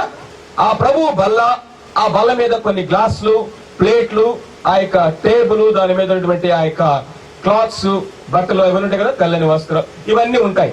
మందిరంలో ఇలాంటి పోడియం ఉంటుంది, మైకులు ఉంటాయి, కంజర్లు ఉంటాయి, డోలక్లు ఉంటాయి, ఇవన్నీ ఉంటాయి లేదా?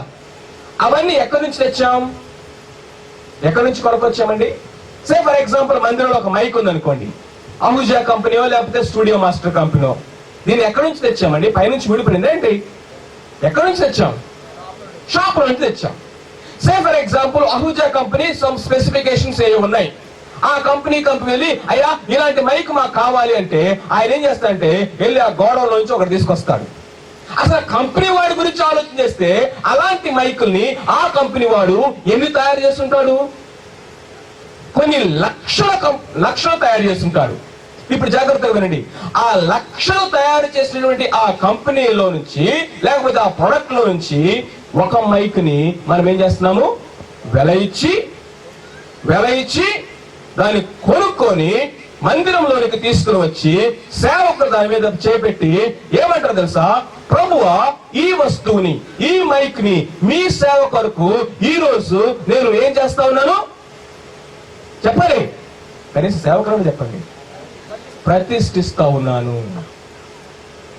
సే ఫర్ ఎగ్జాంపుల్ ఈ యొక్క భువనగిరిలో రికార్డింగ్ డాన్స్ జరుగుతున్నాయి అనుకోండి. ఏ డాన్సులు అండి? రికార్డింగ్ డాన్స్ జరుగుతున్నాయి. సడన్ గా వాళ్ళ మైకులు పాడైపోయినాయంట. మైకులు పరిగెత్తుకున్న మందిరంలోకి వచ్చారు. సార్, మీ మైకులు భలే పని చేస్తాయంట కదా, మా రికార్డింగ్ డాన్స్ లో మైకులు ఆగిపోయినాయి, మీ మైక్ కొంచెం ఇస్తారా? కొంచెం వాడుకొని మళ్ళీ ఇచ్చేస్తాం, మీకు ఎంత కావాలనే ఇస్తాం, డబ్బులు ఇస్తారండి. ఎందుకని ఎవరు? అది ప్రత్యేకించుట అంటే ప్రతిష్ఠించుట.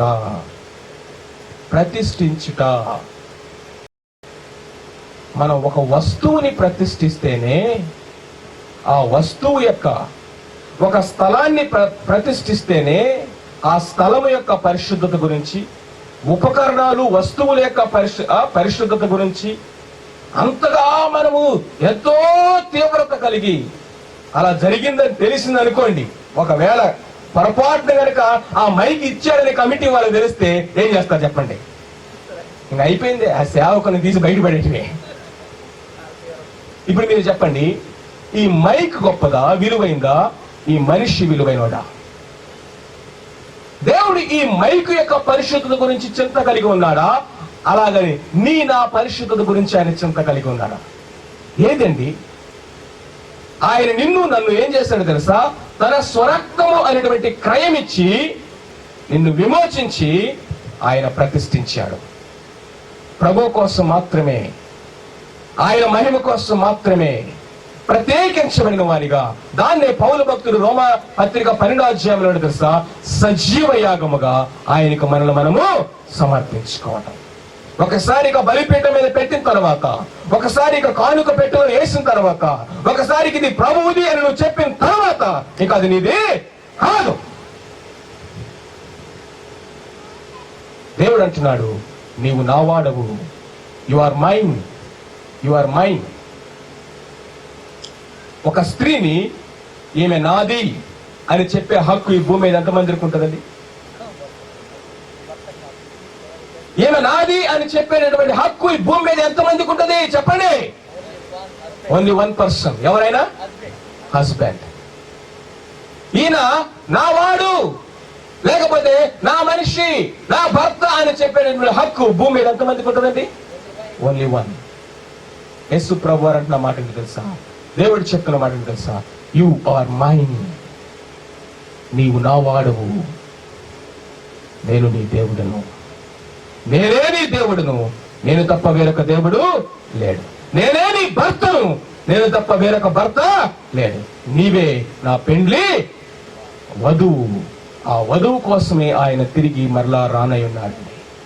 అన్నిటి అంతము సమీపించినది మనం జ్ఞాపకం చేసుకుంటా ఉన్నప్పుడు ఏమి జ్ఞాపకం చేసుకోవాలి అంటే, వరుడు రాబోతున్నాడు. వధువా, నువ్వు సిద్ధంగా ఉన్నావా? ఓ సంఘమా, నీవు సిద్ధపడి ఉన్నావా? ప్రత్యేకపరుచుకుని ఉన్నావా? లోకంతో కలిసిపోయావా? ఆయన వచ్చే సమయానికి ఇక్కడ నుంచి నన్ను ముందుకు కదిలించట్లేదు దేవుడు, ఎందుకో తెలియట్లా. ఇంకా 4 విషయాలు ఉన్నాయి. ముందుకు వెళ్ళలేకపోతున్నాను ప్రియులారా. ఒక భర్త దుబాయ్ వెళ్ళాడు. భార్య వెళ్ళి, అమ్మా నేను వచ్చేలోపు, వెళ్ళటం మంచిదే నేను అంటలేదండి, ఎగ్జాంపుల్ కోసం వినండి జాగ్రత్తగా. ఈ పిల్లల్ని జాగ్రత్తగా చదివించు, నేను ఉద్యోగం చేసి నీకు శాలరీ పంపిస్తాను సగము, వీళ్ళని జాగ్రత్తగా చదివించు, ఒక 1 year ఉద్యోగం చేసి నేను వచ్చేస్తానని ఆయన దుబాయ్ వెళ్ళాడండి. ఆయనేమో పిల్లల గురించి, తన భార్య గురించి రాత్రింబవళ్ళు కష్టపడి ఓటీలు చేసి ఆ పిల్లల కొరకు, ఆ కుటుంబం కోసం ఆయన కష్టపడి రెక్కల ముక్కలు అయిపోయినట్టుగా, విరిగిపోయినట్టుగా కష్టపడి, నేను ఎప్పుడు ఇంటికి వెళ్ళాలా, నా భార్యను నా పిల్లలను చూడాలి, నేను ఎప్పుడు ఇంటికి వెళ్ళాలా, నా భార్యను పిల్లలు కలుసుకోవాలని ఆయన ఆశతో ఆగ మేఘాల మీద 1 సంవత్సరం తర్వాత వచ్చేసరికి ఆ భార్య ఇంట్లో లేదు. ఎలా ఉంటుంది ఊహించండి. ఆయన యొక్క హృదయం ఎలా పగిలిపోతుంది ఊహించండి. ఎవరితో వెళ్ళిపోయింది? ప్రియమైన వారులారా, 2000 సంవత్సరాల క్రితము మనలో ప్రదానము చేసుకున్నటువంటి పెండ్లి కుమారుడు, నేను తిరిగి మరలా వస్తాను, నేను వచ్చే వరకు నా కోసం ఎదురు చూస్తూ ఉండు అని చెప్పి వెళ్ళాడు. వాక్యం చెప్తుంది, టైం అయిపోయింది, ఆయన తిరిగి రాబోతున్నాడు. ఆయన వచ్చే సమయానికి నమ్మకమైనటువంటి వధువుగా ఆయన రాకడ కొరకు ఎదురు చూస్తున్నావా? లేకపోతే లోకంలో కలిసిపోయి ఆ ప్రభువుని అవమానపరుస్తావా? ఈ రెండిట్లో ఏదో ఒకటి ఖచ్చితంగా జరుగుతుంది. అందుకని దేవుని వాక్యం ఏం చెప్తుంది తెలుసా? ఇదిగో గతించిన కాలం ఇకను చాలు. మొట్టమొదటి మాట, మిగిలిన కాలము మనం ఏం చేయాలంటే, ఇదిగో పాపము యొక్క జోలి ఇకను మాని ఆ ప్రభువు కోసము, ఆ వరుడు కోసము మనము ఎదురు చూస్తూ ముందు కొనసాగాలి. రెండవదిగా కనుక మనం చూసినట్లయితే 4వ వచనం నుండి 6వ వచనం వరకు, అపరిమితమైన ఆ దుర్వ్యాపారమందు తమతో కూడా మీరు పరిగెత్తకపోవునందుకు వారు ఆశ్చర్యపడుచు మిమ్మును దూషించుచున్నారు. చూడండి, లోకములో ఏముందంట? అపరిమితమైన దుర్వ్యాపారం.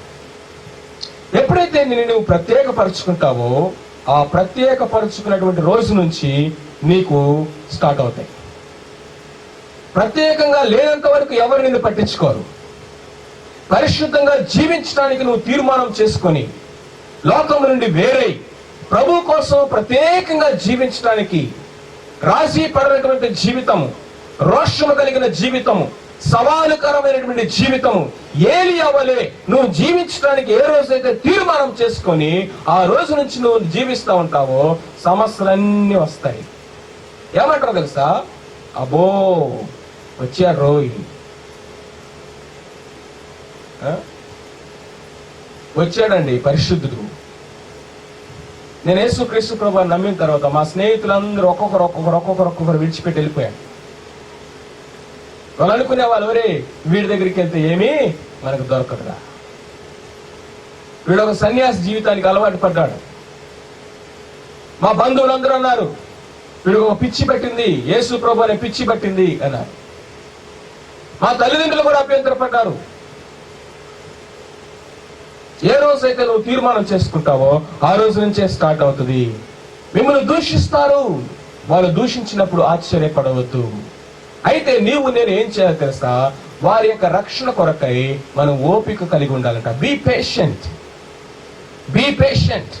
అయితే మన సత్ప్రవర్తనను బట్టి, మన యొక్క నడవడికను బట్టి, ప్రియమైన వారులారా, నేను ఒక హైందవ కుటుంబంలో పుట్టాను.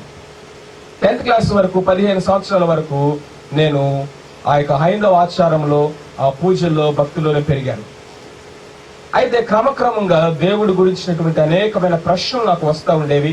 ఆ ప్రశ్నలు అనేక మందిని, పెద్ద పెద్ద వాళ్ళని, భక్తి కలిగినటువంటి వారిని అడుగుతూ ఉండేవాడిని. వారు చెప్పే సమాధానాలు నాకప్పుడు తృప్తినివ్వలేదు. ఇది సమాధానం అన్నట్లు కూడా ఎప్పుడు అనిపించలేదు. జ్ఞానం పెరిగినప్పుడు ఆలోచన కూడా పెరిగింది కదా. ఆలోచన చేస్తా ఉన్నప్పుడు వీళ్ళేదో పిట్టకట్టలు చెప్తున్నారన్నట్టు అనిపించేది, కానీ సరైన జవాబులాగా నాకు అది ఎప్పుడు అనిపించలేదు. కాబట్టి నేను ఏం చేస్తానంటే, దేవుడు లేడు, దయ్యం లేదు అని ఒక నాస్తిక వాదంలోకి వెళ్ళిపోయాను. అదే టైంలో నేను పాలిటెక్నిక్ చదవడానికి రాజమండ్రి వెళ్ళడం జరిగింది. ఈయు పరిచయ ద్వారా నాకు ఒక ఆయన సువార్త చెప్పడం ప్రారంభించాడు. ఆ టైంలో నేను క్రీస్తు ప్రభుని సొంత రక్షకుడిగా అంగీకరించడం జరిగింది. మా ఇల్లంతట్లో కూడా, మా కుటుంబంలో నేనే మొట్టమొదటిగా ప్రభువుని తెలుసుకున్నాను. నేను క్రీస్తు ప్రభుని తెలుసుకున్నానని తెలిసిన వెంటనే మా తల్లిదండ్రులు నాకు బ్రెయిన్ వాష్ చేయడానికి రెడీ అయిపోయారు. వీడు ఇంటికి వస్తాడు సెలవులకి, ఎలాగైనా సరే వీడిని బ్రెయిన్ వాష్ చేయాలి, ఇదిగో ఇంకా ఆ పద్ధతిలోకి వెళ్లకుండా చేయాలని మా అమ్మగారు మరి ఎక్కువగా ట్రై చేశారు. అయితే నేను సెలవులకి ఇంటికి వచ్చాను. మా ఇంటి దగ్గర కేవలం ఒక వారం రోజులు మాత్రమే ఉన్నాను. ఆ వారం రోజుల్లో వారికి ఒక సంగతి అర్థమైంది. ఏంటంటే, వీడు మారాడు. Is not like the old one. అంతకు ముందు ఎలా ఉన్నాడో అలా ఇప్పుడు లేడు. వీడి మాటలు మారింది, ప్రవర్తన మారింది, వీడి యొక్క సహవాసం మారింది, కంప్లీట్ గా వీడి యొక్క నేచర్ మారిపోయింది. ఆ యొక్క వెలుగును వాళ్ళు చూశారు, ఆ మార్పును వాళ్ళు చూశారు.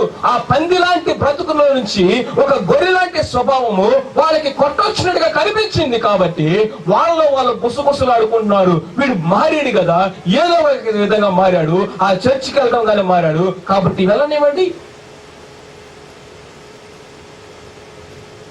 అది ఇక్కడ దేవుడు చెప్తా ఉన్నారు. మన యొక్క సత్ప్రవర్తన చూసినప్పుడు, మనలో వచ్చినటువంటి ఆ యొక్క మార్పును చూసినప్పుడు, మనల్ని దూషించిన వారే, మనల్ని అవహేళన చేసిన వారే, మనల్ని అనేక విధాలుగా అపహసించినటువంటి వారే వారి నోటి మీద వేలేసుకుంటారు. వారి యొక్క నోళ్లు మూయించుట దేవుని చిత్తము.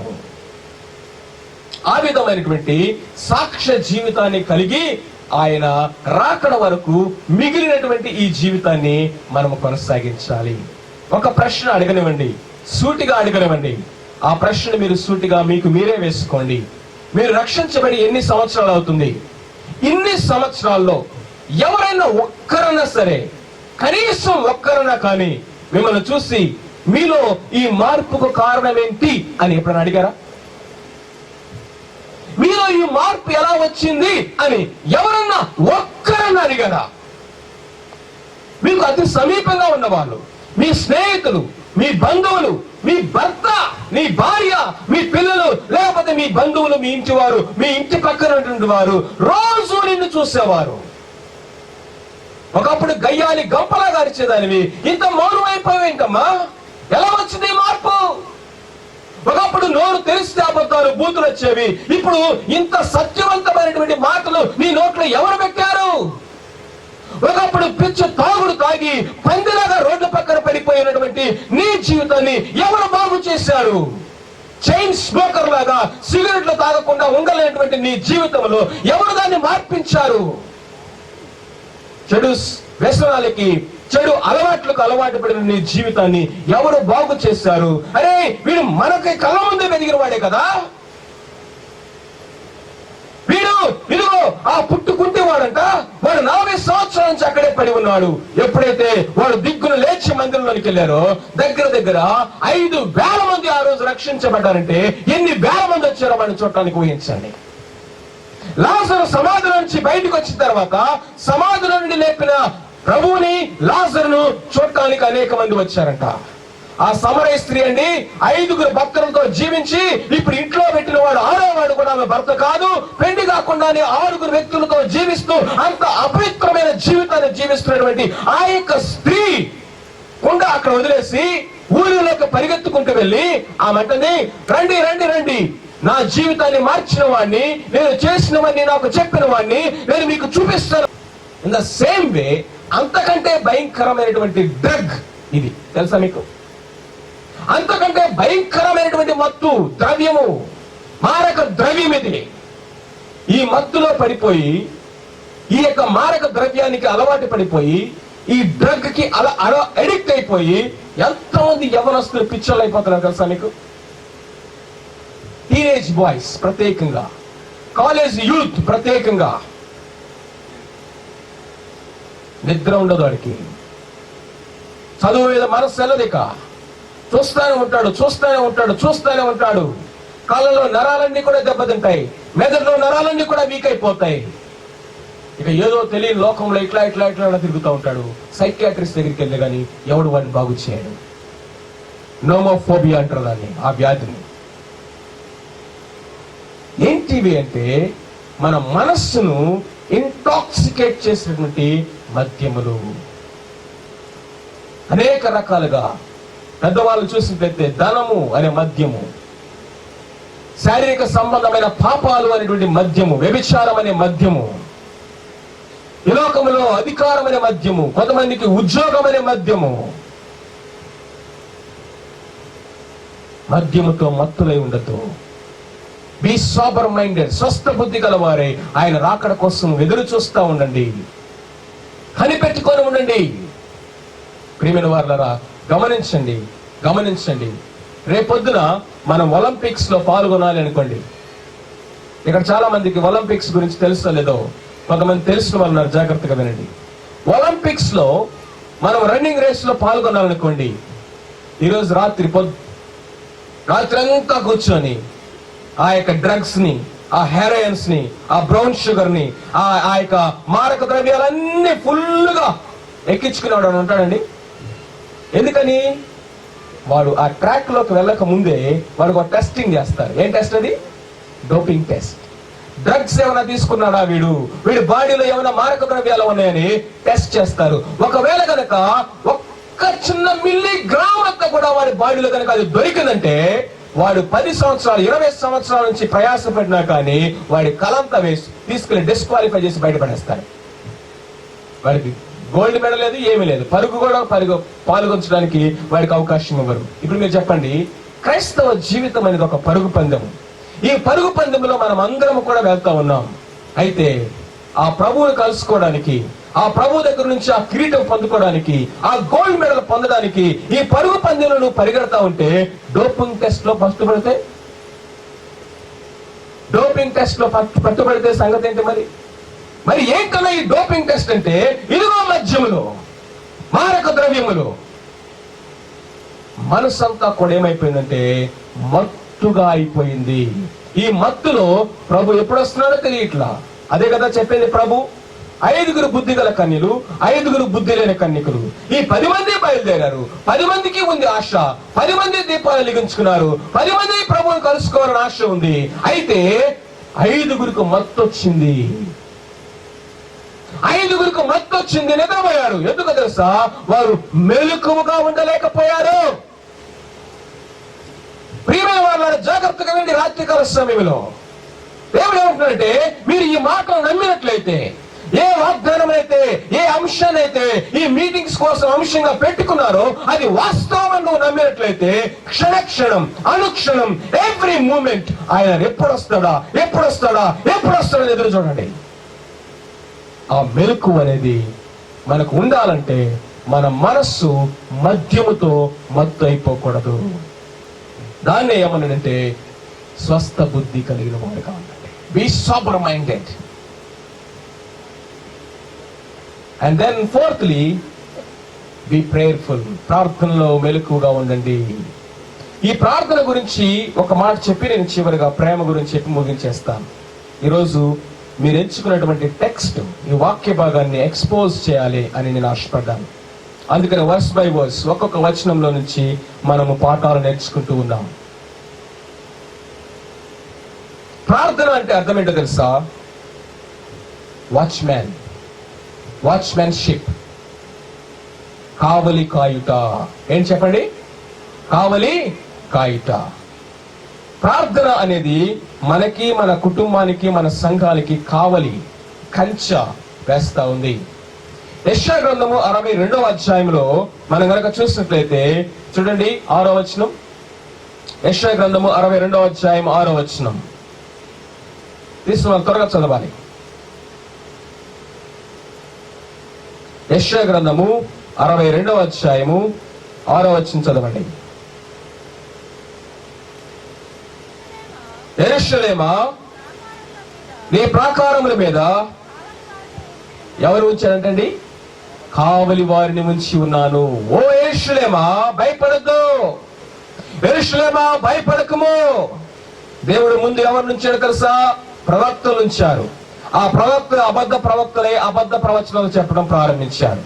ఆ తర్వాత దేవుడు ఎవరు ఉంచాడు తెలుసా? యాజకులు ఉంచాడు.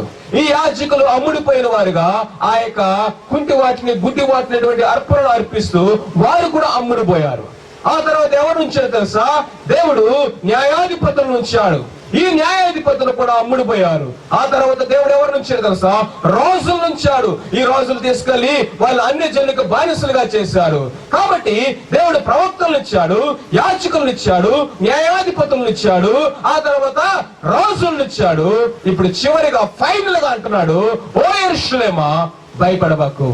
ఎందుకంటే నేను ఫైనల్ గా నీకు ఎవరిని ఇస్తా ఉన్నాను? కావలి వారిని ఇస్తున్నాను. ఈ కావలి వారు ఏం చేస్తారంట? రేను పగలైనను వారు మౌనముగా ఉండరు. వీరి పేరేంటో తెలుసా? యెహోవా జ్ఞాపకకర్తలు. యెహోవా జ్ఞాపకకర్తలారా, మౌనముగా ఉండొద్దు. ఆయన్ని మౌనముగా ఉండనివ్వద్దు. సియోను కాంతి సూర్యకాంతి వలె భూ దిగంతముల వరకు విస్తరించే వరకు మీరు మౌనంగా ఉండొద్దు. అంటే దాని అర్థం ఏంటో తెలుసా? ఆయన రాకడ వరకు, ఆయన రెండవ రాకడ వరకు మీరు మౌనంగా ఉండొద్దు. మీరు కావలి కాస్తూ ఉండండి. యెహెజ్కేలు గ్రంథము మనం 3వ అధ్యాయం 17వ వచనం చూసినట్లయితే, నరపుత్రుడా, ఇశ్రాయేలు మీద నేను నిన్ను కావలివానిగా ఉంచి ఉన్నాను. ఒక చిన్న ఎగ్జాంపుల్ చెప్పినవండి. చైనా దేశం గురించి మీ అందరికి తెలుసు కదా? చైనా దేశం, ఈ యొక్క చైనా దేశము, ఆ దేశం చుట్టూ అట వాళ్ళు ఏం కట్టుకున్నారండి? చెప్పాలి. వాల్, చైనా గోడ. చైనా గోడ చాలా పెద్దది. అది ప్రపంచ వింతల్లో ఒక వింత. ఎందుకంటే అంత పెద్ద దేశం చుట్టూ వారు పెద్ద గోడ కట్టుకున్నారు. మీకు ఆ విషయం చెప్పిన, చైనా వాళ్ళు అంత పెద్ద గోడ దేశం చుట్టూ ఎందుకు కట్టుకున్నారండి? టైం పాస్ కోసమా? ఎందుకు కట్టారు? శత్రు దేశం నుండి అటాక్స్ తప్పించుకోవడానికి. శత్రు దేశం వాళ్ళ మీద పడకుండా ఆ దేశము చుట్టూ ఒక 4 రథాలు ఒకేసారి వెళ్ళగలిగినటువంటి పెద్ద గోడను 2 వాల్వో బస్సులు వెళ్ళగలం అంట. 2 వాల్వో బస్సులు ఒకేసారి ప్యారల్ గా వెళ్ళగలిగితే ఎంత పెద్ద రోడ్డు కావాలో అంత వెడల్పులో గోడ కట్టుకున్నారు. ఒక ఇంటి చుట్టూ కాదు, ఒక గ్రామం చుట్టూ కాదు, వాళ్ళు దేశం చుట్టూ కట్టేశారు. ఎందుకయ్యా అని అడిగితే వాళ్ళు చెప్పేది తెలుసా? రక్షణ కోసము, శత్రువులని మమ్మల్ని కాపాడు కోసం. ఇప్పుడు ఏం చేస్తారు? ఆ గోడల మీద కావలి వారిని పెట్టారంట. కానీ చరిత్ర ఏం చెప్తుంది తెలుసా? చైనా వాళ్ళు అతి భీకరముగా 3 సార్లు శత్రువుల చేత వారు దాడి చేయబడ్డారు, గోడలు ధ్వంసం చేయబడ్డాయి. కారణం ఏంటో తెలుసా? ఒక దైవజన్ రాస్తాడు, చైనా వాళ్ళు గోడలైతే కట్టగలిగారు కానీ ఆ గోడల మీద ఉన్నటువంటి కావలి వారి జీవితాలను కట్టలేకపోయారు. చైనా వాళ్ళు గోడలు మాత్రమే కట్టగలిగారు కానీ ఆ గోడల మీద కావలి కాసే వారి జీవితాలను కట్టలేకపోయారు. కాబట్టి వాళ్ళు శత్రువుల చేత రాజీ పడిపోయి, కుమ్మక్కైపోయి వాళ్ళ దగ్గర లక్షలు తీసుకొని గేట్లు ఓపెన్ చేశారు. శత్రువుల లోపల జ్వరబడ్డాడు. ఓ సంగమా, జాగ్రత్తగా వినండి. దేవుడు సంగమ చుట్టూ ఒక ప్రాకారాన్ని, ఒక గోడని కట్టాలని ఆశపడతా ఉన్నాడు. ఆ గోడల మీద ఇదిగో విజ్ఞాపనకర్తలను, ప్రార్థనా పరులైనటువంటి వారిని కావలి వారిగా నియమించారట. ఈ కావలి వారే గనక నిద్రపోతే, కావలి వారే గనక అవిశ్వాసులైపోతే, ఈ కావలి వారే గనక లంచం తీసుకొని, కావలి వారే గనక మత్తులై పడుకొని ఉంటే ఇప్పుడు ఎవరు వారిని కాపాడగలరు చెప్పండి? కావలివాడా, పగలు ఎంత కాలమైనది అడుగుతున్నాడు దేవుడు. అంటే దాని అర్థం ఏంటో తెలుసా? రాత్రి అంతా మేల్కొన్నావా? ఏం జరిగిందో చెప్పు. ఎవరెవరు అటాక్ చేశారో చెప్పు. ఏమేమి క్రూర మృగాలు వచ్చినాయో చెప్పు. ఎవడు చెప్పగలండి రిపోర్టు? ఎవడైతే మెలకువగా ఉన్నాడో వారు మాత్రమే చెప్పగలరు. అందుకనే ఒక దైవజనుడు ఒక మంచి ఆర్టికల్ రాశాడు. ఆ ఆర్టికల్ పేరేంటో తెలుసా? Wanted watchman. చెప్పండి, వాంటెడ్ వాచ్మ్యాన్. ఇప్పుడు ఎక్కడ చూస్తారా? ఇళ్ళ దగ్గర బోర్డులు ఉంటాయి. ఏంటి? Wanted watchman. షాపు దగ్గర బోర్డులు ఉంటాయి. Wanted sales man, wanted sales man, wanted employees అని చెప్పినట్లుగా ఇళ్ళ దగ్గర బోర్డులు ఉంటాయి. Wanted watchman. దేవుని యొక్క సంఘాల్లో, దేవుని యొక్క పరిచర్యలో బోర్డులు కనిపిస్తున్న ఏంటో తెలుసా? Wanted watchman. దేవుడికి ఎవరు కావాలో తెలుసా? కావలి వారు కావాలి. ఓ కావలి వారిగా ఉండడానికి నువ్వు ఇష్టపడతావా? యోబు తన పిల్లల కోసము ప్రతిరోజు రాత్రి ఉదయాన్నే లేచి వారి కోసం బలులు అర్పించాడట. రాత్రి మగవాళ్ళ వారి కోసం కన్నీరు కాస్తూ వారి కాపలా వేశాడు.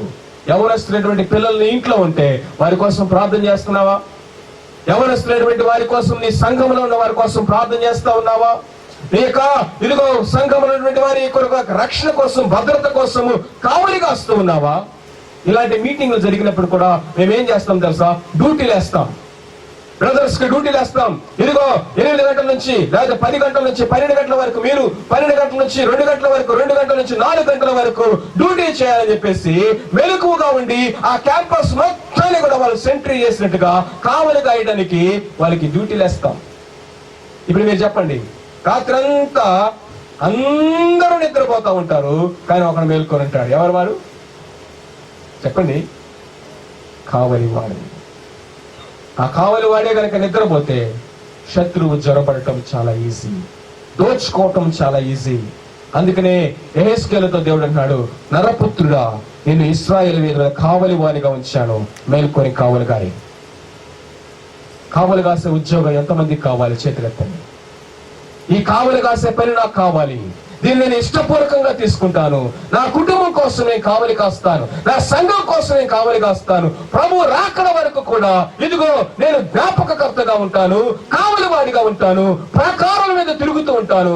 ఒంటరి వాడిగానే కావలి కాయాలి. గుంపులు గుంపులుగా ఎవరు కావలి కాయాలి. దీంట్లో ఒంటరితనం ఉంటది.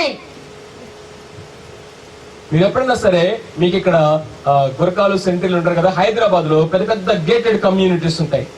దాంట్లోనే వందల కుటుంబాలు ఉంటాయి. ఆ వందల కుటుంబాలందరూ రాత్రంతా చక్కగా పడుకొని నిద్రపోతా ఉంటారు. ఆ గేట్ దగ్గర ఒక ఆయన కర్ర పట్టుకొని రాత్రంతా మేల్కొని ఉంటాడు. దొంగలు రాకుండా, లేకపోతే అపాయాలు జరగకుండా ఆ 100 కుటుంబాలని ప్రశాంతంగా నిద్రపోవాలంటే వీరొక్కడూ మేల్కోవాలి.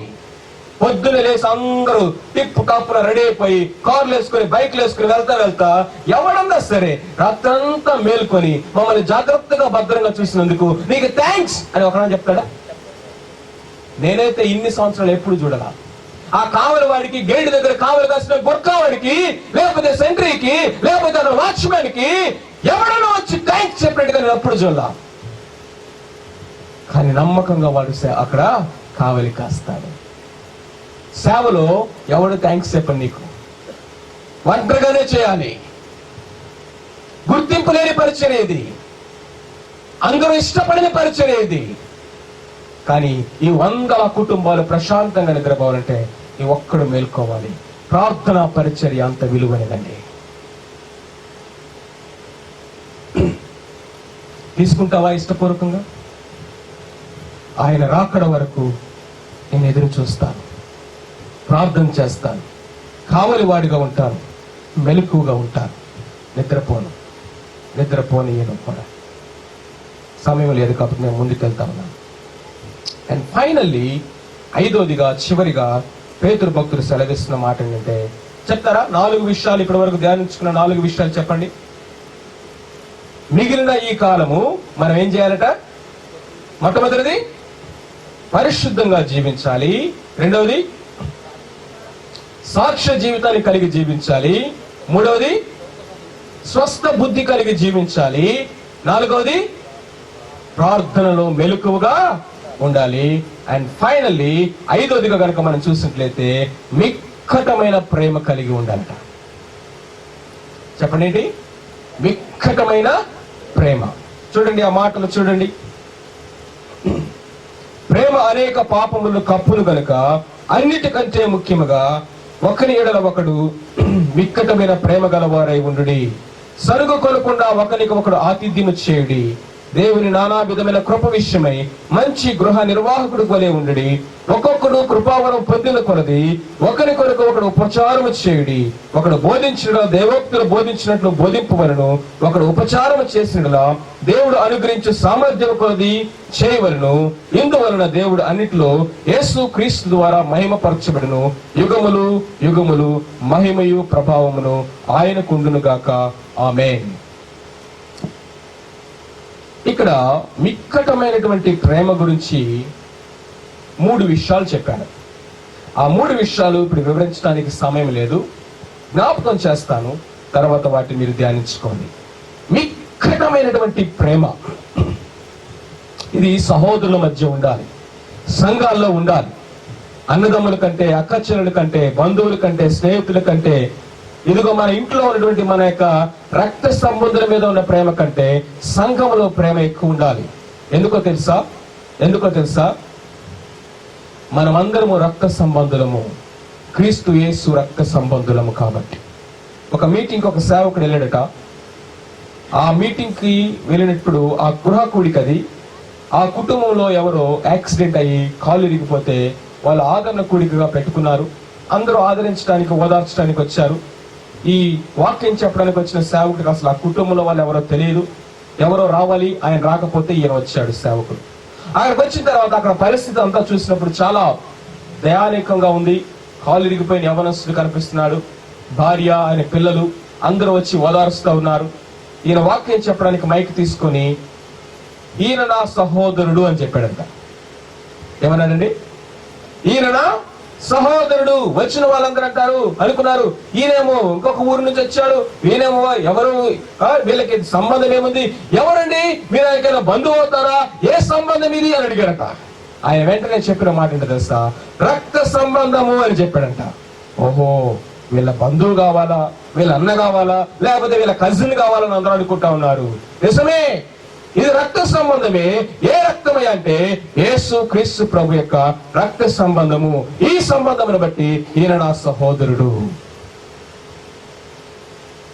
ఆ సహోదరత్వములో ప్రేమ ఉండాలి. ఈ ప్రేమ అనేక పాపములను కప్పివేస్తుంది. చూసారా, మన పిల్లలు రోజుకు లేచిన తర్వాత ఎన్ని పొరపాట్లు చేస్తారండి. చేయవద్దని ఎన్ని చేస్తారు, ఎన్ని విషయాలుగా ఇరిటేట్ చేస్తారు. అయితే మనము సాయంత్రానికి వచ్చేసరికి వాళ్ళందరినీ ఏం చేస్తాం?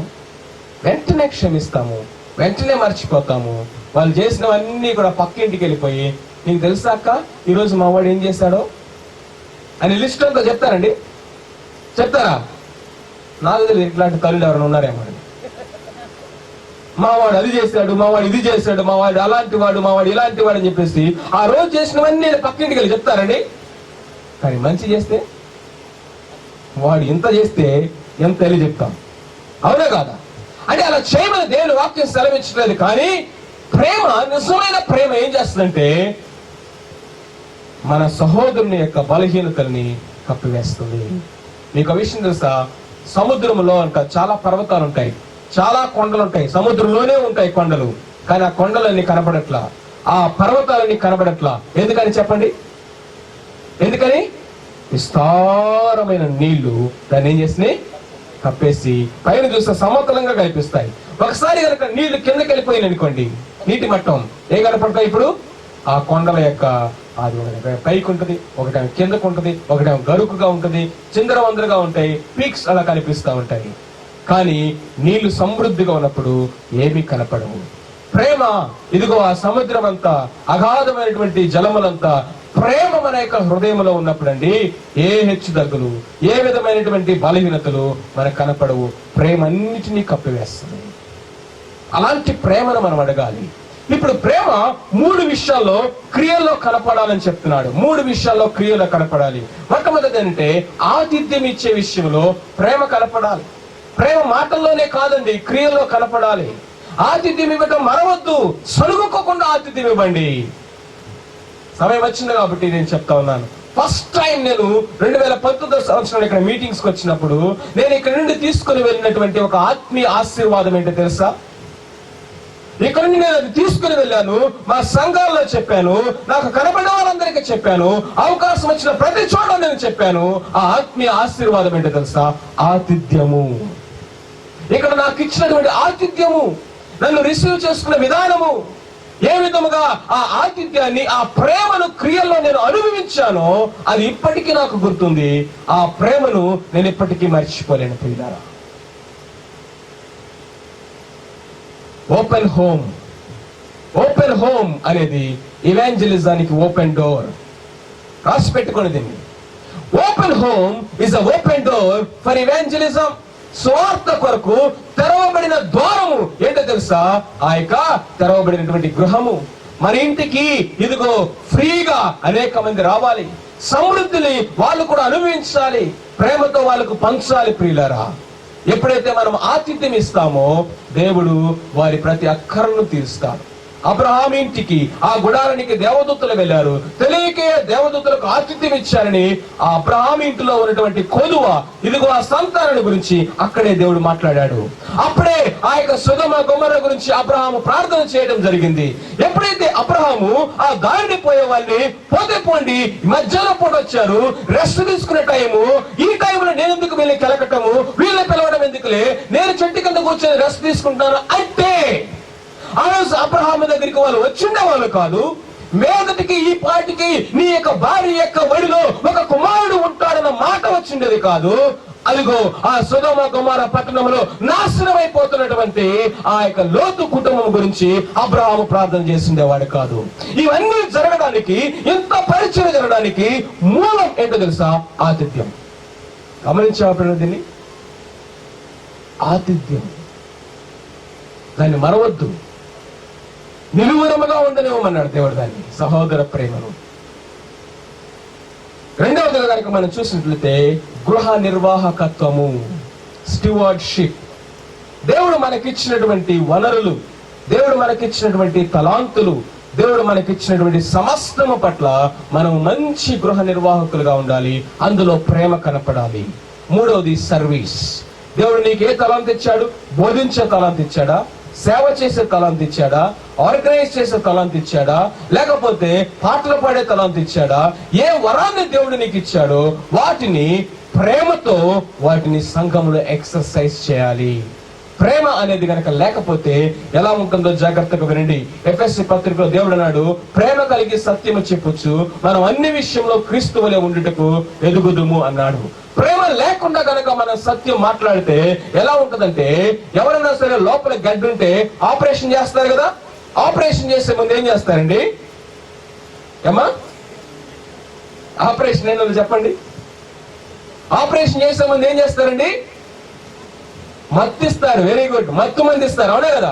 మత్తు ఇవ్వకుండా కనుక కోసారు అనుకోండి, ఎలా ఉంటుంది? లోపల గడ్డ ఉంది, తీయాలా వద్దా చెప్పండి? ఆపరేషన్ చేయాలా వద్దా? చేయకపోతే మనిషి చచ్చిపోతాడు. కాబట్టి ఇప్పుడు సత్యము ఏంటో తెలుసా? గడ్డ తీయాలి, అది కొయ్యాలి. ఇప్పుడు ప్రేమ ఏంటో తెలుసా? మత్తు మంది ఇవ్వాలి. నొప్పి తెలియకుండా ఆ యొక్క ఆపరేషన్ జరగాలి, స్వస్థత రావాలి.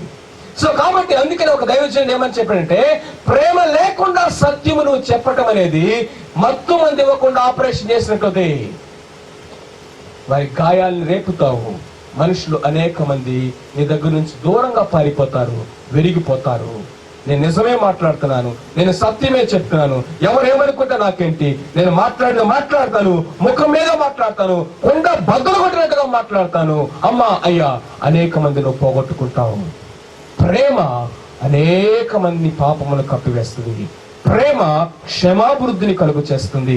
ప్రేమ దేవుడిచ్చినటువంటి ఈ యొక్క ఆత్మీయ వరాలన్నిటి చేత అల్టిమేట్ గా దేవుణ్ణి మహిమపరిచేటట్లుగా చేస్తా ఉంది. అందుకని ఏమన్నా తెలుసా? మిక్కటమైన ప్రేమ. అంత్యదినములో ప్రేమ చల్లేరిపోతుంది, జాగ్రత్త. ప్రేమ కనుమరుగైపోతుంది, జాగ్రత్త. అన్నిటి అంతము సమీపించినది, జాగ్రత్త. కాబట్టి మిక్కటమైన ప్రేమ కలిగి ఒకరినొకరు ఓర్చుకుందాం, సహించుదాం. ఒక మాట అన్నా గాని, నా అన్నయ్య గారు అన్నాడు, నా చెల్లె గారు అన్నది, నా అత్తయ్య గారు అన్నది, మా యొక్క ఇంట్లో వాళ్ళే గారు అన్నది, ఎందుకు నేను రోషం తెచ్చుకోవాలి? ఎందుకు మళ్ళీ 4 మాట్లాడాలి? ఇదిగో నా ఇల్లే ఇది, నా కుటుంబమే ఇది. కాబట్టి ప్రేమతో సహించడం నేర్చుకుందాం. అప్పుడు లోకము ఆ ప్రేమను చూస్తుంది. ఆ ప్రేమకు ప్రతినిధులుగా దేవుడు ఈ భూమి మీద నిన్ను నన్ను పెట్టాడు. ఆయన రాకడ వరకు ప్రేమ విషయంలో మనం చల్లారిపోవద్దు. మిగిలిన ఈ కాలము పరిశుద్ధతలో రాజీ పడిపోవద్దు, సాక్ష్యాన్ని పోగొట్టుకోవద్దు. అదేవిధంగా మూడోదిగా కనుక మనం చూసినట్లయితే మనము మెలకువ కలిగి ఉందాము. ప్రార్థనలో మనము వాచ్మెన్ సోబర్ మైండ్ కలిగి ఉంటాము, స్వస్థ బుద్ధి కలిగి ఉందాము, మెలకువగా ఉందాము. అన్నిటికంటే ముఖ్యముగా ప్రేమను పోగొట్టుకోవద్దు, ప్రేమను విడిచిపెట్టద్దు. కారణం ఏంటో తెలుసా? ఆయన రాకడ సమీపంగా ఉంది, అన్నిటి అంతము సమీపమై ఉన్నది. కాబట్టి ప్రియమైన వారులారా, అది మనం నమ్మిన వారమైతే సిద్ధపడదాం రండి. ఎగ్జామ్స్ డేట్ అనౌన్స్ చేయగానే 10th క్లాస్ వాళ్ళు రెడీ అయిపోతారు, ట్యూషన్కి వెళ్ళటం, టైం టేబుల్ వేసుకుంటారు. ఒక్కొక్క సబ్జెక్ట్ ఎన్ని రోజులు ఉంది కూర్చుంటారు, ఇక ప్రిపేర్ అవుతా ఉంటారు. ఎందుకు తెలుసా? డేట్ అనౌన్స్ అయిపోయింది, ఇక సమయము లేదు. దేవుని యొక్క వాక్యం ఏం చెప్తుందో తెలుసా? ఇక సమయము లేదు, అన్నిటి అంతము సమీపమైనది. రానైన ప్రభు త్వరగా రానైనాడు. ఆయన్ని నీవు నేను అందరం ఎదుర్కోవడానికి మధ్యాకాశంలోకి వెళ్ళాలి. మిగిలిన ఈ కాలాన్ని సద్వినియోగం చేసుకుందామా, లేకపోతే మత్తులై నిద్రపోదామా? బుద్ధి గల కన్యకల వలె ఉందామా, బుద్ధి లేని కన్యకల వలె ఉందామా? ప్రార్థన చేసుకుందాం. తలలు వంచండి. క్షమించండి, కొద్ది నిమిషాలు నేను ముందుకు వెళ్ళాను, అయినా సరే మాటలు జాగ్రత్తగా మనం ఆలకించుతాం. ఒక 5 నిమిషాలు ఈ ప్రాంతాన్ని విడిచిపెట్టి మనం వెళ్ళిపోతాం. కానీ మనం ఆలోచించేటువంటి సమయము, మన జీవితాలను పరీక్షించుకునేటువంటి సమయం ఇది. రానైన ప్రభు త్వరగా రానై ఉన్నాడు, అన్నిటి అంతము సమీపించినది. ఇక్కడ గతించిన కాలానికి గతించిన కాలము చాలు. భవిష్యత్తును చూద్దాం, ప్రభు యొక్క రాకడ. ప్రస్తుతంలో జీవిద్దాం. పరిశుద్ధత ప్రదానం చేయబడ్డావు నువ్వు ప్రభువుకి, ప్రతిష్ఠిత చేయబడ్డావు ప్రభు కోసం. అమ్మా, ఎవరు లేవు పక్కన, కూర్చోండి. 2 నిమిషాలు కూర్చోండి, 2 నిమిషాలు కూర్చోండి. ఎవరిని డిస్టర్బ్ చేయదు. ప్రార్థన చేసుకుని మనం ముగించుకుందాం. ఎవరు లేచాక తిరగదు. దయచేసి మోకరించగలిగిన వాళ్ళు మోకరించండి, మోకరించి ప్రార్థన చేయండి. ప్రభువా, నువ్వు వస్తున్నావు అని పాకలు పాడుతున్నాం, కానీ ప్రభు త్వరగా వచ్చున్నాడని ప్రభువా మేము పాటలు పాడుతున్నాం, మేము ప్రకటిస్తున్నాం, పుస్తకాల్లో చదువుతున్నాం, కానీ మా బ్రతుకులైతే నువ్వెన్నడూ రావు అన్నట్లుగానే ఉంటా ఉన్నాయి. నిరీక్షణ లేదు, సిద్ధపాటు లేదు. పరిశుద్ధత విషయంలో ప్రభు రాజీ లేని జీవితం మాకు దయచేయండి. ప్రదానం చేయబడిన కన్యక వలె పెళ్లి కుమారుడు కొరకు ఎదురు చూడటం మాకు నేర్పించండి. లోకముతో లోక ఆశలను అనుసరించి, మనుజాశలను అనుసరించి ఇక నడుచుకున్నటువంటి ఆ గతించిన కాలము చాలని మీరు చెప్పారు. సాక్ష్య జీవితం ప్రభా, అయ్యా మేము పోగొట్టుకోకుండా సహాయం చేయండి. అయ్యో, ఎంత అవమానము! మిమ్మల్ని గురించే కదా నా నామం అన్ని జనుల మధ్య దోషణ పాలవుతుందని నాలాంటి వారి గురించే మీరు చెప్తా ఉన్నారు. ప్రభా, నాయన, నా సాక్ష్య జీవితాన్ని మీరు కట్టండి. అవమానకరమైనటువంటి, అసహ్యకరమైనటువంటి ఆ యొక్క ఆచారాల నుండి నన్ను బయటికి తీసుకుని రండి ప్రభా. మెలకువను దయచేయండి, స్వస్థ బుద్ధిని దయచేయండి. కావలి వారిగా నా కుటుంబం కోసము, నా సంఘం కొరకు ప్రభా కావలి కాసేదానిగా ఉండడానికి సహాయం ఇచ్చేయండి. ఆ ప్రాకారాల మీద నిత్యము ప్రభా అయ్యా మేము తిరగడానికి సహాయం ఇచ్చేయండి. శత్రువు నుండి ప్రభా, వాడి అగ్ని బాణము నుండి మా ప్రభా ప్రార్థన కంచె వేయడానికి నాకు, నా కుటుంబానికి, నా పిల్లలకి, నా ఆత్మీయ గృహానికి ఆ విధంగా నేను ఉండడానికి సహాయం ఇచ్చేయండి. విక్కటమైన ప్రేమ కలిగి అయ్యా నాయన ఆతిథ్యం ఇచ్చే విషయంలో, గృహ నిర్వాహకత్వ విషయంలో, పరిచర్య విషయంలో నమ్మకమైన వారిగా మిమ్మల్ని మహింపరచడానికి సహాయం ఇచ్చేయండి. ఈ విషయాలు మేము తప్పిపోకుండా ముందు కొనసాగుటకు సహాయం ఇచ్చేయండి. అతి విధముగా ప్రభు చేరువచ్చిన ప్రతి బిడ్డను, ఇక్కడ మా ప్రభు కూడి ఉన్నటువంటి ఆ యొక్క సేవకులను, సంఘ నాయకులను, విశ్వాసులు ప్రభు అందరినీ మా ప్రభు మీరు బలపరచమని, మీరు రాకడ కొరకు నన్ను మమ్మల్ని అందరినీ మీరు సిద్ధపరచవలసిందిగా యేసు క్రీస్తు ప్రభు నామమున ప్రార్థించి స్తుతించి అడిగి వేడుకొనుచున్నాము తండ్రి. ఆమేన్.